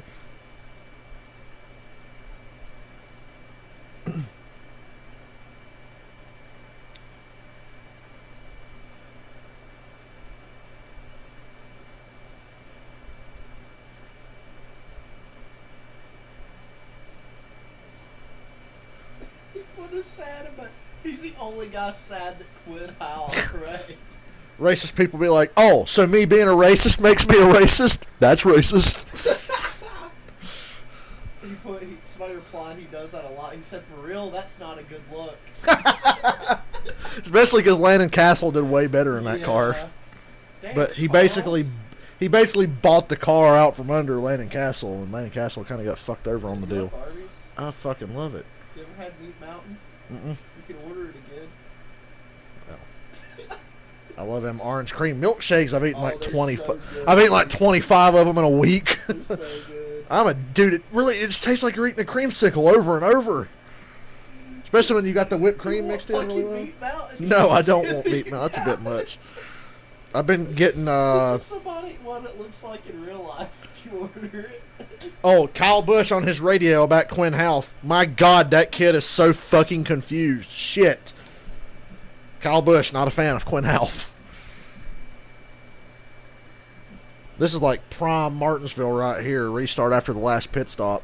That's my favorite. You know what my favorite part of any race? Talladega after the last pit stop. Ooh, that's some good shit. When it's like, caution's out with 35 to go. They can all make it from here. Ooh, yeah, that's racing, buddy. Talladega after the last pit stop. Nothing like it. Restart. Good launch by Truex. Poor Chase is in the fucking outside. So is Harvick. Minus Austin Dillon, who has been helped from his car. Austin Dillon passed out. The limited number of personnel the teams are allowed to have here at the track, there is apparently no relief driver available. So AJ's not even there? Out of the race, so is Timmy Hill. I'm not sure if they are still here. AJ probably wished he hung around now. Okay, here we go. It's a replay of 2018. Logano's in second. Truex in the lead. I passed him clean. He says about Chase last week, 2 weeks ago. I passed him clean and he hit me. Must fucking suck, huh? Kamikaze loved it. He's like, oh yeah, must fucking suck, right, Joey? Truex with the lead. Logano second. Keselowski, Bowman, Elliott, and here's Jimmy Johnson. Again. Harvick under fire from DiBenedetto loses the spot. Yeah, clearly. This is a video game. I'd let Joey go just so I could pile drive his ass later. But I passed you clean. team's been having some battery issues. Ryan Blaney back in the top 10. Woo, he drove that thing in on the outside. That's as deep as I've seen anybody drive it in on the outside. And it worked! He made the pass on the outside. Jimmy's already fucking blocking just to hold the bottom into turn 1 to stay in front of DiBenedetto. Jesus. Ryan Blaney's in 6th now. Another caution or two, he's right back in it. He's got a car good enough to win. He probably just needs one more caution. Or a really good run here. Oh, shot. Boyer running over somebody. Shocking. Shocking. I love you, Boyer, but I'm not surprised. I'm sure Bubba's just about fucking had it with Boyer.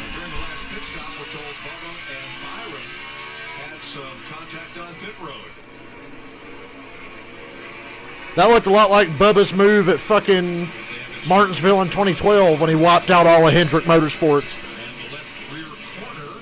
Hey, don't mess up Richard Petty's peace sign. Well, we talked about how narrow and tight pit road is. And these cars Does that tire look low on Bubba's car, or is it just flexing? I can't even tell. Half the time they look low. The left rear looks low. I'm going to ignore that moisture I see on the camera. make contact on pit road here.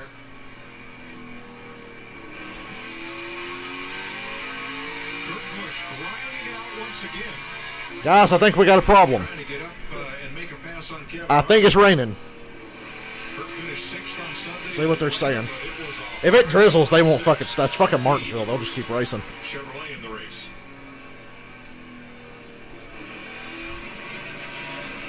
Fourth place. Teammates. Bowman and Elliott. So a pretty significant tire rub. You still see a little bit of a haze coming from the left rear. Bowman's had a tire rub all night. Did okay. It hasn't caused any major issues, but teammate Chase Elliott going by, taking away that 4th position. So Toyota leading 4th, 2nd, and 3rd. Chevy positions 4 and 5. I think one car, Mike, that stands out that could maybe run with Truex. Logano's given a great run at 12 of Ryan Blaney. He's had to pass more cars today. If Blaney gets one more caution, they're in fucking trouble. This race, if he can get, It's going to be Truex versus Penske Racing all over again. I think he could put up a heck of a fight. On that last caution, Austin Dillon had to be helped from his car. Yeah. Because of extreme heat from the. Remember when he did this at the Xfinity race we went to, remember? Now, I can't say nothing because it was like 110 degrees that day. Jeez. That ain't no man. You think Dale would have got out the car? Dale wouldn't have got out of that car. There's no point for him to go. He's like 30th or something. Can we take those fucking side windows out? And they got to go race in Miami in the daytime, Sunday. In the middle of fucking June. Talladega in June is going to be rough too. Austin Dillon hurt his vagina. I'm kidding.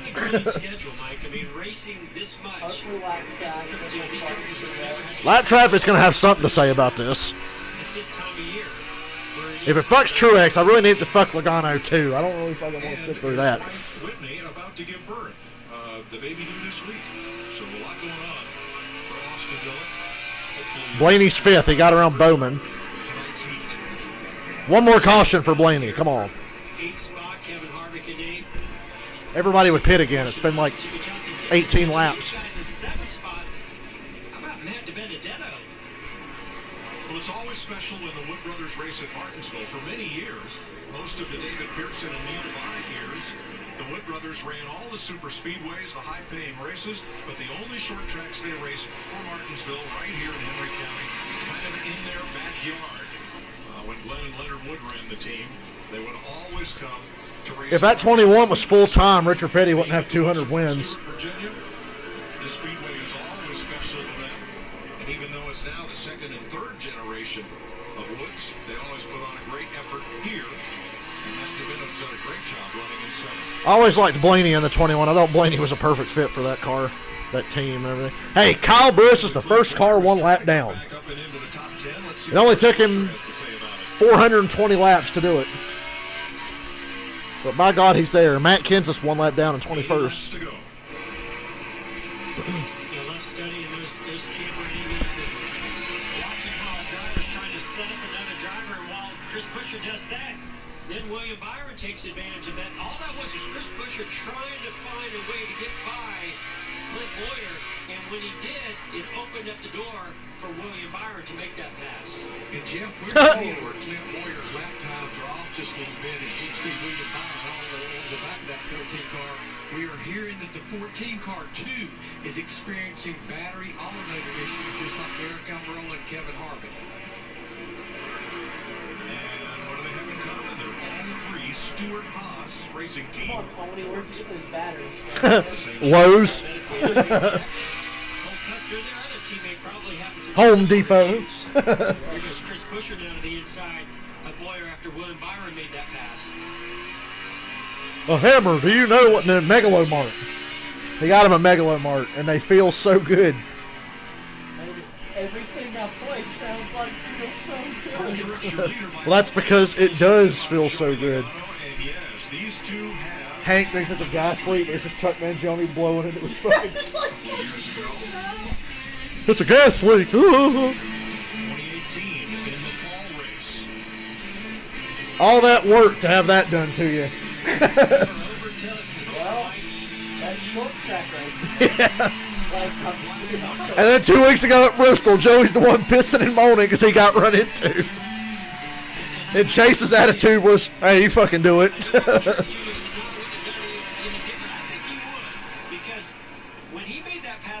God, Joey's such a little bitch. Truex literally worked him for 50 fucking laps, never touching him. Gets clear, and then Joey's just like, damn.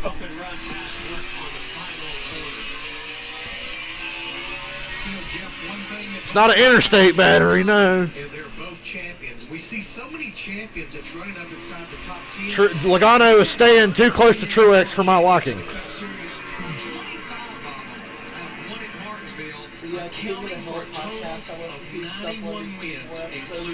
Are they on SoundCloud? They're on something called Podbean. They're pretty good. There are definitely different tracks on the schedule, but this is probably one that rises the last to the one top. that they did is Good Hill Hunting. Yeah. Good Hill Hunting. Finding out how to get to the end of 500 miles and hold on to those brakes, hold on to those tires. And I think that's why We have La Grunta. My favorite is like one of them hasn't seen too many episodes, and one's like seen them all, so he knows what's gonna happen. Who's that girl with Dad? She's beautiful. Well, that's me, Bobby. You were beautiful. Well, Bobby, I still am. Okay.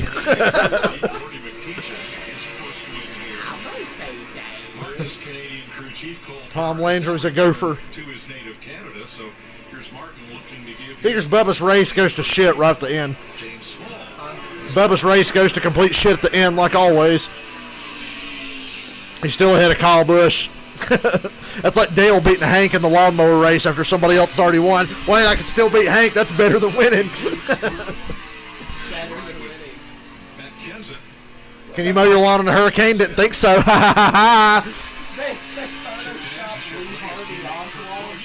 Tell him to get a Twix bar from the vending machine. Twix! I am Mr. Big. Mr. Big is pleased.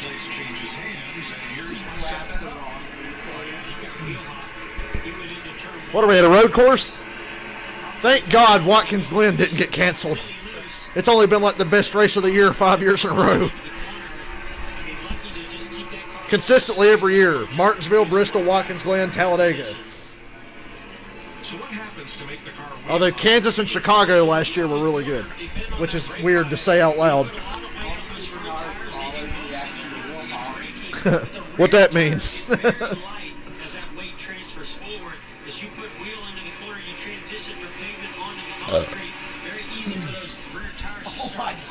What? Question, how are guys just basically have different sponsors? Third place battle there is Brad Keselowski. Best friends, Chase Elliott and Ryan Blaney right behind him. Well, best friends off the racetrack. Not best friends right now. Blaney's got fourth now.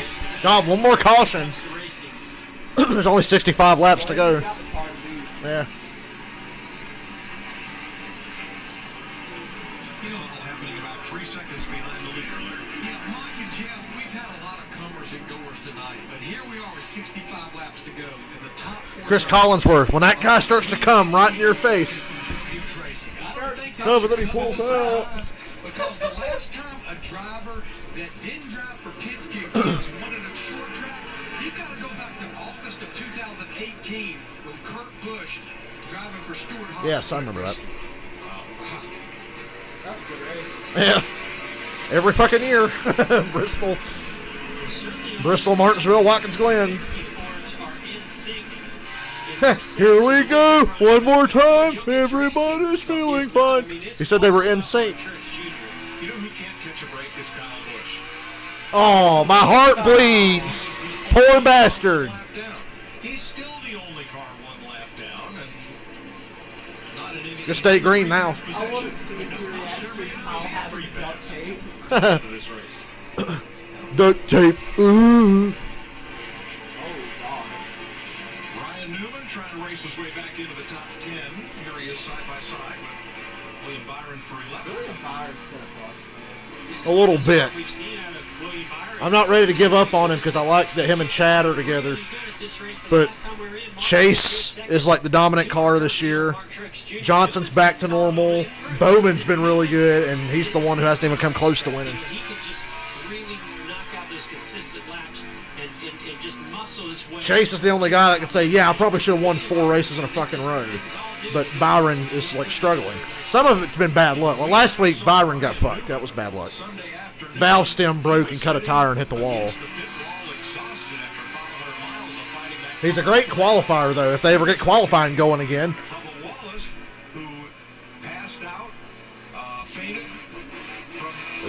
God, Harvick's car is all to hell. They just turn around. Right in the middle of this 15th place battle with Tyler Reddick. Oh, Boyer. Boyer. Issue for Boyer. 3 wide. Does he have a tire down? I thought Boyer was spinning. Contact with somebody. Saw some sparks fly off that car, but he's still going. Him and Harvick look about the same right now. We heard earlier, all the Stewart Haas cars, at least 3 of them, the ones driven by the veterans, having electrical issues. Tyler Reddick's all up in Bubba's way. Bubba's about to turn Tyler Reddick around if he don't get the fuck out of the way. Reddick will hit you back. He better get clear and get gone. Not without paying a price. I think Tyler Reddick's probably not too happy about that. Well, Bubba said he was going to use that bumper, but with compassion. That's right. Well, with compassion. He said that's the most ironic thing to have on your car at Martinsville. Compassion, love, and understanding. In fact, that same message is on the back of the car, so Tyler will get a good look at it. Yeah, you get Joey out of second. Second place, all 3 Penske. God, Blaney might just run Truex down. If Truex really gets stalled in traffic, Blaney can probably run him down. I know that lead looks like a lot right now, but he's got to deal with these fucking idiots. Boy, Truex doesn't want another caution. Blaney will be all over him. Ryan Blaney tonight, Racing Insights just did the stats. Oh, if only he didn't get that damn penalty. Passes tonight on lead laps. Never mind going by the lap cars. Don't say it's a single foul, non-passing racetrack. No, not for Ryan Blaney, because and it's not been a show. This has been Yeah. racing as I've seen at Martinsville. Yeah, a number of people expected that with the nighttime and the cooler temperatures, it might be a lot of single file. It's been anything but. And I give a lot of credit, again, NASCAR, these teams, and Goodyear. I think all 3 Goodyear made a good tire for once. have really lined up to make this a great race. And I'll single out Goodyear. They brought a new tire here to this race. How about that tire they brought to Charlotte and Atlanta? A lot of good that fucking did. For the lack of downforce with that rear spoiler only being At least the tires at Atlanta wore out. and as Blaney moves ahead of Logano and into third, Who hates Goodyear more, Tony Stewart or Kyle Busch? Probably Tony, because he actually got the race future. So 50 laps to go next time by. 50 to go next time, Bo. Your average Saturday night short track feature on a Blaney's just going to run out of fucking time without a caution. for 500 laps. These two have been going at it all right. Ronnie This Newman might be in a the caution sixth. right here. Roush fourth. See the exalted number 24 Chevrolet from Wade Byron trying to make You know what pass. Newman's Ryan car Newman should say? leaves the I door heart open. He's running that high line. I love Yes, cock. you can, William. What was that shit in Anchorman 2? All you kept saying was, I love cock. I love fighting cock. Place race there. With 50 laps to go, here's your crowd. No offense, but you are a stupid asshole. My favorite quote from that movie. No offense, but you are a stupid asshole. 14 It's okay, I lap got it on changes. cruise control. 18 cars on the lead lap back to Tory LaJoy. We've had 7 caution flags. Joey Logano. The bloopers when Will Ferrell does that really racist Chinese impression. He goes, can't use that. Confucius saith not a very likely. Come on, Blaney. You got to get around Brad. I don't know if it's going to make a difference. Truex has about a 3-second lead. It's right at a 3-second lead over Brad Keselowski and Ryan Blaney. If Blaney can get clear of Brad, I really believe that he can run Truex down. But it's getting pretty low on laps. Only 46 to go this time. Probably need a caution to do it. But I think Blaney's got the car to beat. He's just overcoming that stupid penalty.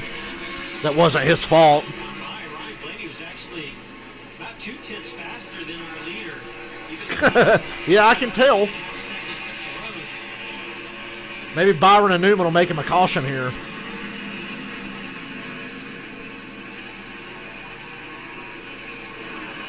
Well, Byron just doored the shit out of Ryan Newman. Yeah,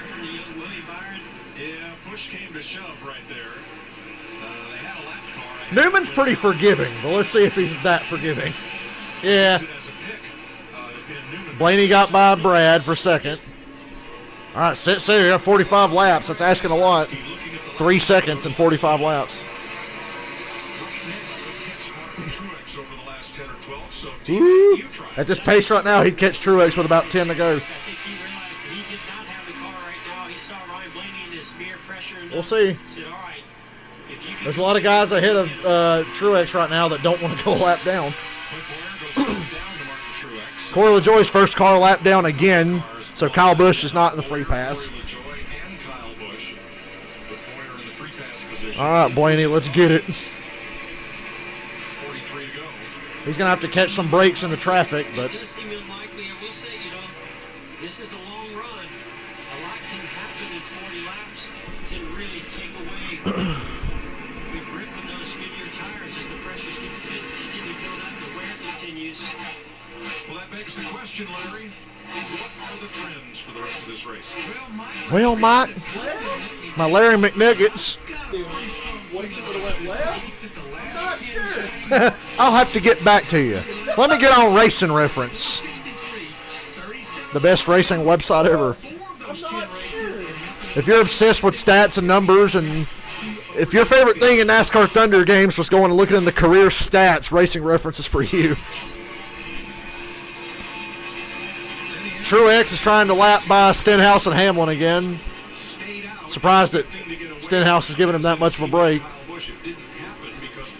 Denny's trying to not go 3 laps down.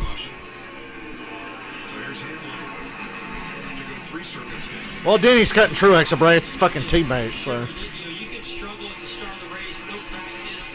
That's not unusual.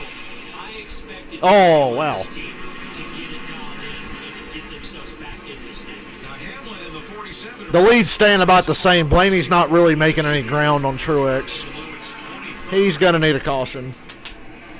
Still right at 3 seconds. And Mike, the problem for Kyle Busch at 18, his teammate, now that he got into the second of the run, our leader, Mark Truex Jr., just continues to put other drivers a lap down, so now Kyle is not the first driver a lap down.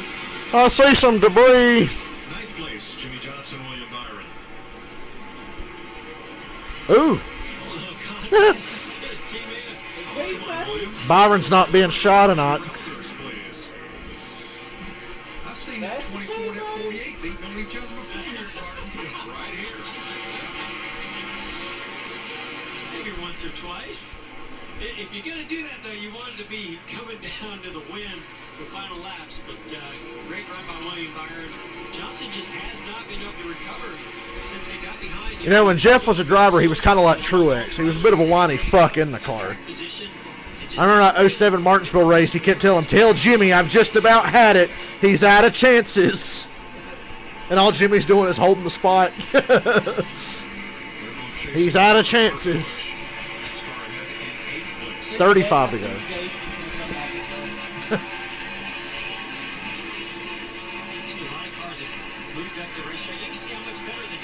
35 to go is going to come back from minus 35. Ooh, we need a caution. I'd love a caution. I'd be doing backflips for a caution. Nah, because Joey's just going to come out third and railroad the top two out of the way and take the fucking lead. Getting good into the corner, but a long time to get past Ryan Newman. Really had to work at it, and the same is true right here. Bubba's last car on the lead lap in 15th. But this has been green for a while. And Truex is really fast. Byron goes up to ninth. Folks, do you like the battle box on the left of the screen, that yellow box that surrounds cars that are in close proximity? I'll take shit that no one cares about for 500, Mike Joy. I have the ability to look at the scoreboard and see where guys are. But thank you for highlighting it for me, because I'm a fucking moron. 32 to go. I can't read. I only know numbers. Yeah, Truex driving away now. It's almost 4 seconds. 31 to go.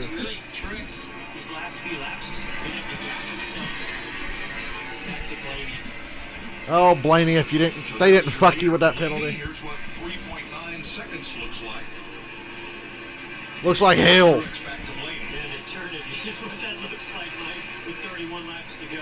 Yeah, from here to eternity is the length of the front straightaway. Jeff, you had so much success here, and we actually had Martin Truex Jr. in that 19. We had him on our Race Hub pre-race show, and I pointed out to him his first 23 Cup races here, he didn't bear a lot of fruit.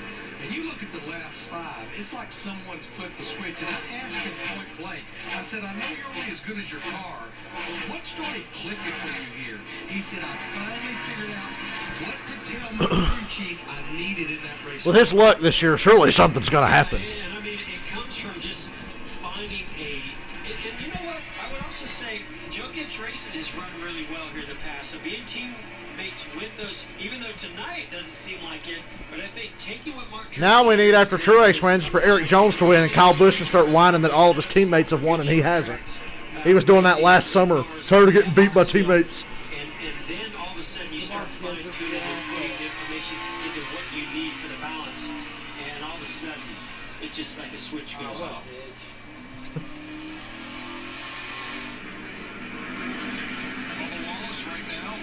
Somebody told Bernard Pollard how much money it takes to run a competitive Cup team, and he said, "Oh snap, $30 million a year."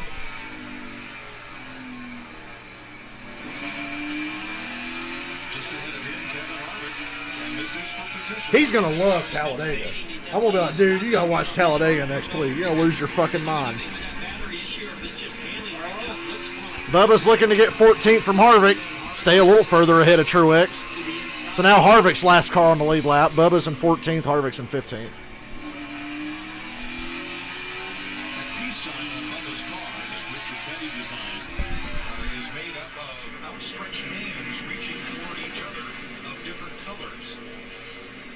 Yeah, I can tell, bro. Well, before it got dented, that's what it looked like. That's a metaphor.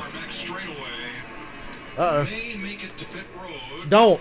And that would be Eric Almirola, who had battery issues. Oh, he made it to pit road. First, you're supposed to stop at the entrance of turn 1 like David Rudiman when Gordon Johnson and Jr. were going to finish 1, 2, 3 and get Hendrick their 200th fucking win. You're supposed to just stop. Martin Truex Jr. has now led 100. Don't you know how this works?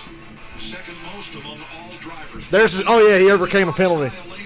He drove all that diversity. And then they had to saw the car up. That determines whether or not you must commit, depending on I'm where you are sorry, on but track that at that changes moment. the entire dynamic of the car.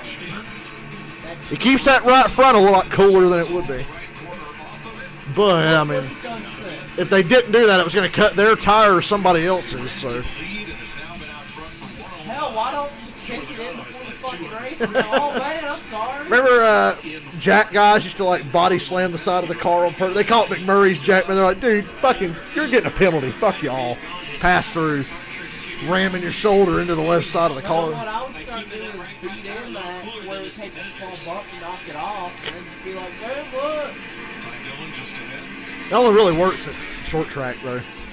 That would kill you at any other place, basically. But Martinsville, it's perfect. Martinsville and Bristol, if you can get the rear bumper completely knocked off like Kyle Busch that one time. 20 to go, 4-second lead. Need a miracle. Something's got to drop out of the sky and fuck Truex over. Just so because I want Blaney to win.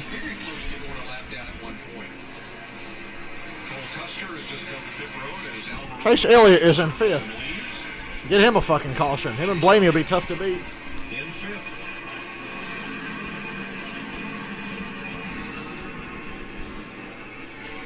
Mark's moment in 6th. Back to Benedetto in the 21-7. Where's Ricky at? Did he call direct? Every car we've showed so far, Mike has damaged. Just waiting for something to happen. Back to Benedetto. He's put a very clean race together, and that's why he's in 2nd place. Now that pit stop by Eric Almirola is going to take him out of the top 12 in points. And why is that significant? Because the starting lineup for the next race, the top 12 starting spots are determined by a draw among the top 12 in owner points. And who moves into the top What a crazy year for NASCAR. Everything. We had a guy almost die. We had a pandemic. We decided to tell boomers to fuck off officially. Not giving a fuck about the backlash they get for it. Yeah, that was fun for a while. Because the North Wilkesboro race, I was like, damn, I'm watching a Cup race at North Wilkesboro. I saw Kurt wreck the 24 here at Martinsville one year. 2010, he just took out Jeff Gordon. Gordon, like, moved him out of the way. Kurt Busch, wham, and just follows him down the front stretch. Knocked him out of the race. That was Kurt Busch in his wilder days. Damn, Bubba, when Bubba was on the tail end of the lead lap, he picked it up. He's back up to 13th, and he's got McDowell and Harvick between him and the leader. Michael McDowell for Front Row Motorsports, 14th. 15 to go, 14 to go now. Still 15 cars on the lead lap. Somebody do the Robbie Gordon or the David Stremme and throw some fucking roll bar padding out the window.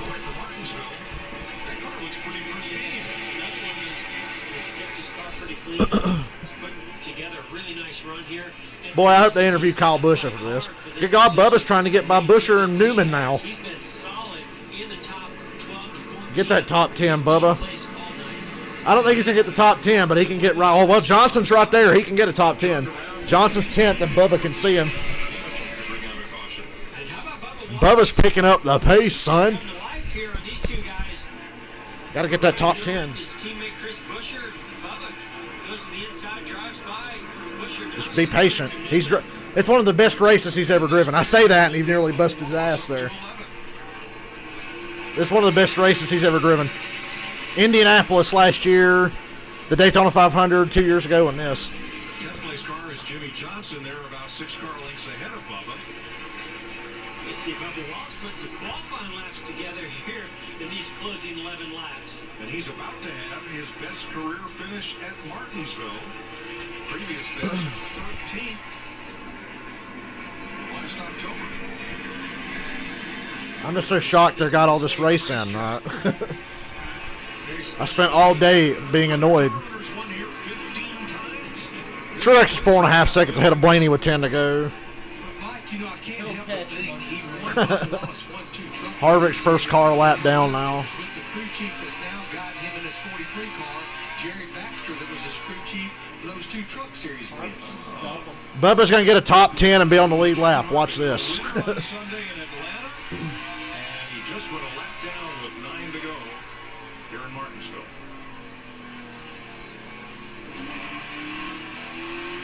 That's got to kill Suarez watching his old ride go by leading the race. The car didn't really like that when Suarez was in it. Mike, you know, this place has a way of rewarding you. And has a way I think we should schedule a competition caution with 10 laps to go every week. What's that stupid shit Darrell Waltrip said once? I think we should do something like that. But we don't have any competition, we have a caution.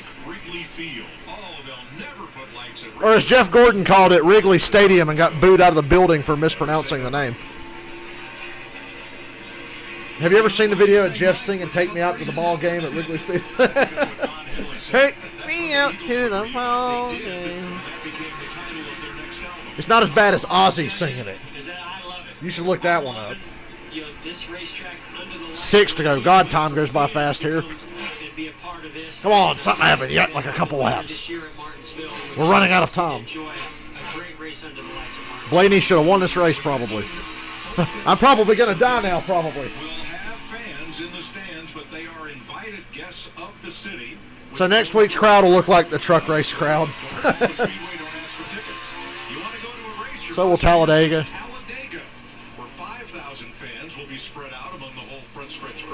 It looked like the 8 car had a flat. Now Bubba's going to get that top 10, man, I'm telling you.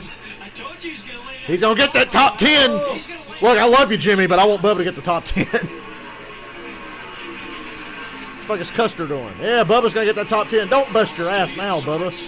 You've come 496 laps, not to bust your ass. This is like a win for Bubba. Get a top 10.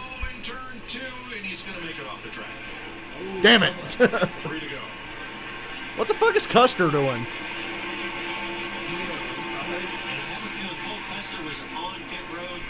Oh, he's got pressure tires. I don't think he's going to get that top 10. I think Jimmy's going to hold them off. Now, Custer back. You see that? Custer backed off to let Bubba go because Custer's just got fresher tires on them. 2 to go. The battle for 10th is pretty intense, though.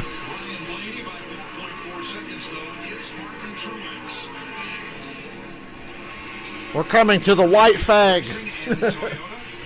Credit One Bank, 1 to go. We hit it. 1 lap to go, sponsored by Credit One Bank. Credit One Bank, 1 to go. I'm glad Steelix got to explore the route lane and fucking race and cut off Carson's car. Impressive driving by Mark Truex Jr. Why don't they just let people after the race take off parts of the car? His bad luck's over. Truex won with his new crew chief.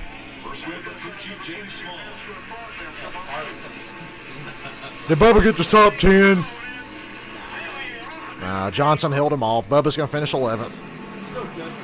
They're going to cut back, and Johnson's going to be like in the wall. Yeah, Bubba finished 11th. He almost got his top 10. 2, 3, 4 for Team Penske. The first Chevy is Chase Elliott. Good race, though. Just really bummed for Blaney. Oh my God, the anonymous Raw GM is buzzing in. It's a strobe show and firework. Is that fireworks or is that just the light on the backstretch?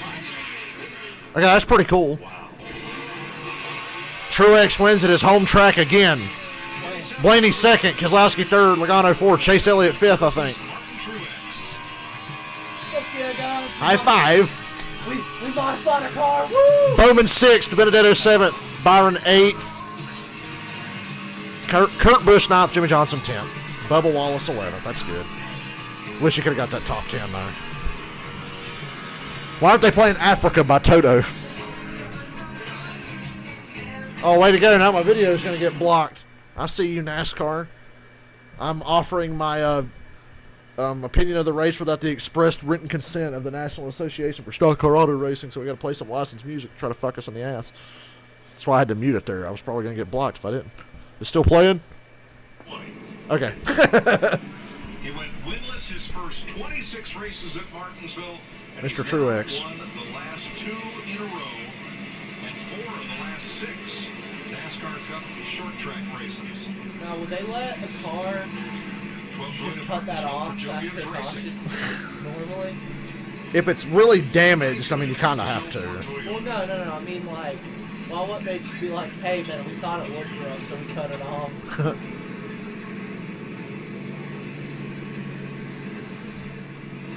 Regan's in victory lane.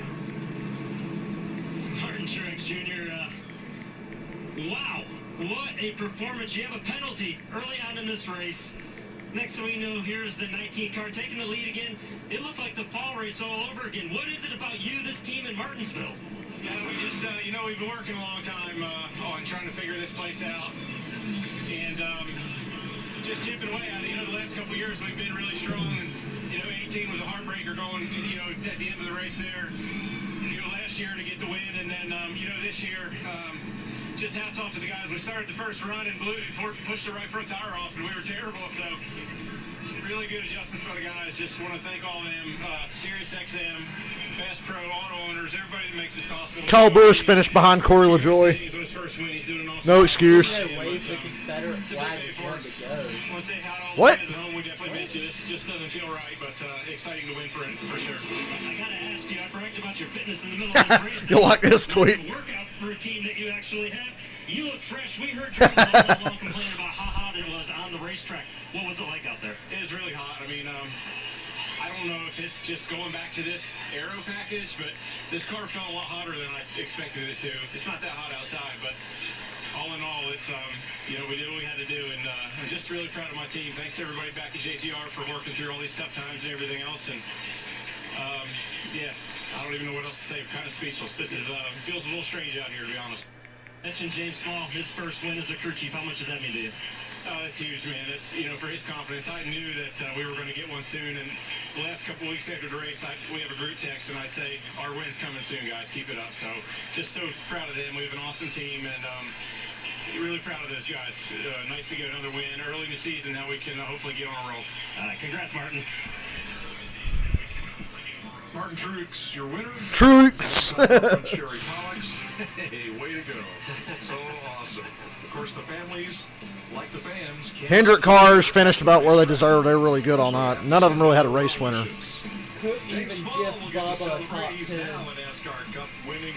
Yeah, because you can do that on a short track. And we'll have more to come from Martinsville Speedway. Oh my God. Hi, I'm Rusty Wallace. And I'm Johnny Bennett. And we're no strangers to big-time pain, which is why we... Rusty Wallace? Pain relief. Hold on, I'm not muting this commercial. Keep me on the move. Man, he's flat flying. Never gets old. Blue Emu Pain Relief Products, non-greasy, deep-penetrating formula. Okay, Jeff, yeah, Saturday, Xfinity race, or whenever the next fucking race is. You'll see me then, because Dale Jr.'s racing. Woo! I get to live stream a junior race. It's not on iRacing. Relief cream of NASCAR.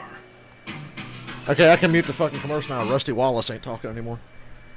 Old Russell William Wallace.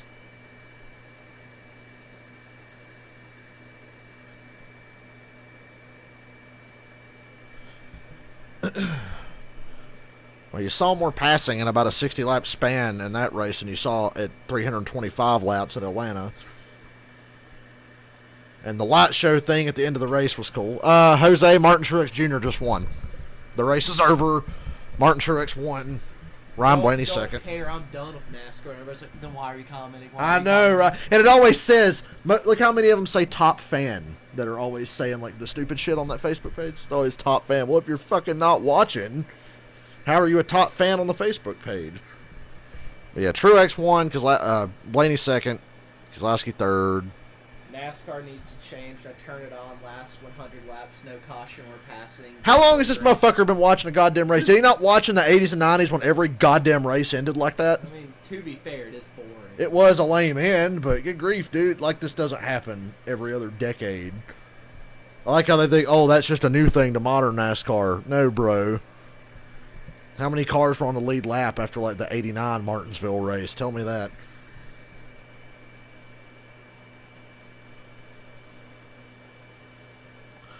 I told Bernard Pollard, I'm like, dude, you got to watch Talladega. You'll be a fan for life after you watch Talladega. Jimmy Johnson finished 10th.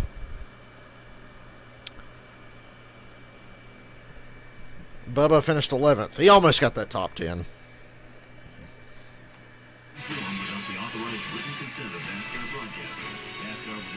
I'm glad Bubba had a good day, though. In case you didn't know it, people, talent tends to shine through on short tracks. I wonder why Bubba ran so well. Even crack the top 10, what a loser. I mean, he only ran there all night.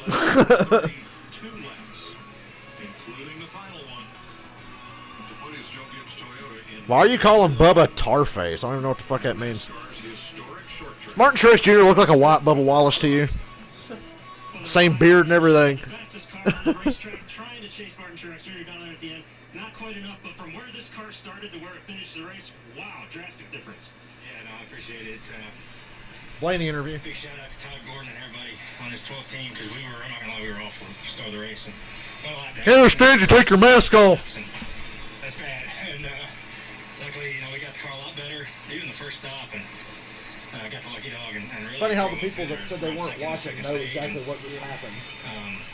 Then we had a penalty on pit road, which sent us back again. But I was happy we were able to come back up through second. I would have loved to restart towards the front with Martin to see if I didn't have to pass all those cars. I was hoping for the same, Blaney. You just needed one caution. Cardell, Ford Mustang, just a couple of solid runs here. We got string together. Just need a breakthrough. Hopefully we can get it soon. Good run, Ryan. Thanks.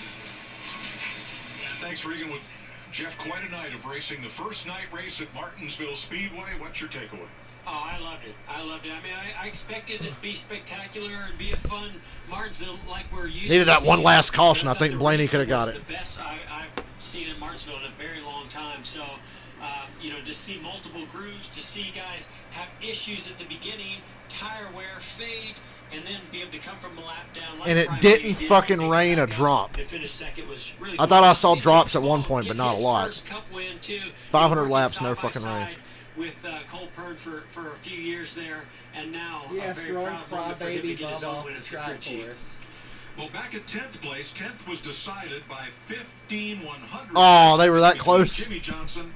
They were side by side to the line. Well, it was a great battle at the end of that race for that 10th position. Bubba, a very, very emotional week. Bubba had a great fucking race. You cap it off with an absolutely fantastic run on the racetrack, if not for maybe a little bit of trouble with the left rear issue that hampered you guys in the pits. What could have been? Yeah, that was unfortunate. I don't really know what the deal is. I'll have to debrief. Our left rear wasn't getting off the ground completely, so we had to do 3 pumps there. So that was unfortunate, but man, our car was so good. Our Black Lives Matter Chevrolet, that's good to say right there, was so good on the long run. So we definitely didn't need those cautions at the beginning or towards the end of the race. But all in all, great job to come here and execute. No practice, my favorite place, and it just continues to show. And outran Kyle Busch, Kevin Harvick, Denny Hamlin, straight up.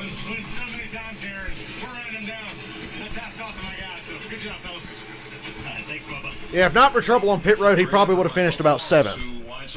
Bubba was about a 6th or 7th place car, so he didn't get quite the finish he should have got because of pit road, but he should be proud after that one.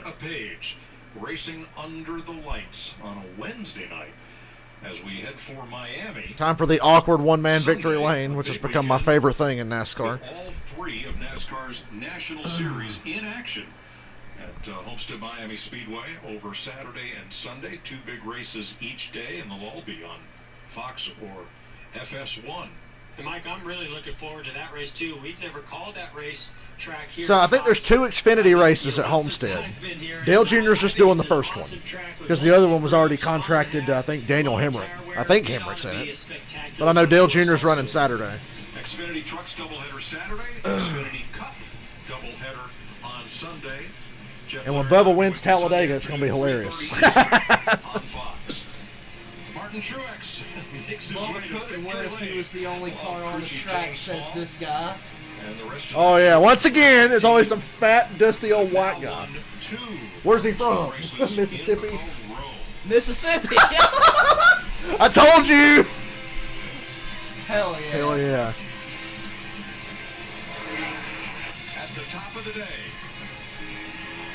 And that was a good day for NASCAR. I just like Mike Bubba sucks. He sucked next. He didn't get a top 10. He outraced Kyle Harvick. He toasted Kyle Busch all night from the very start of the race.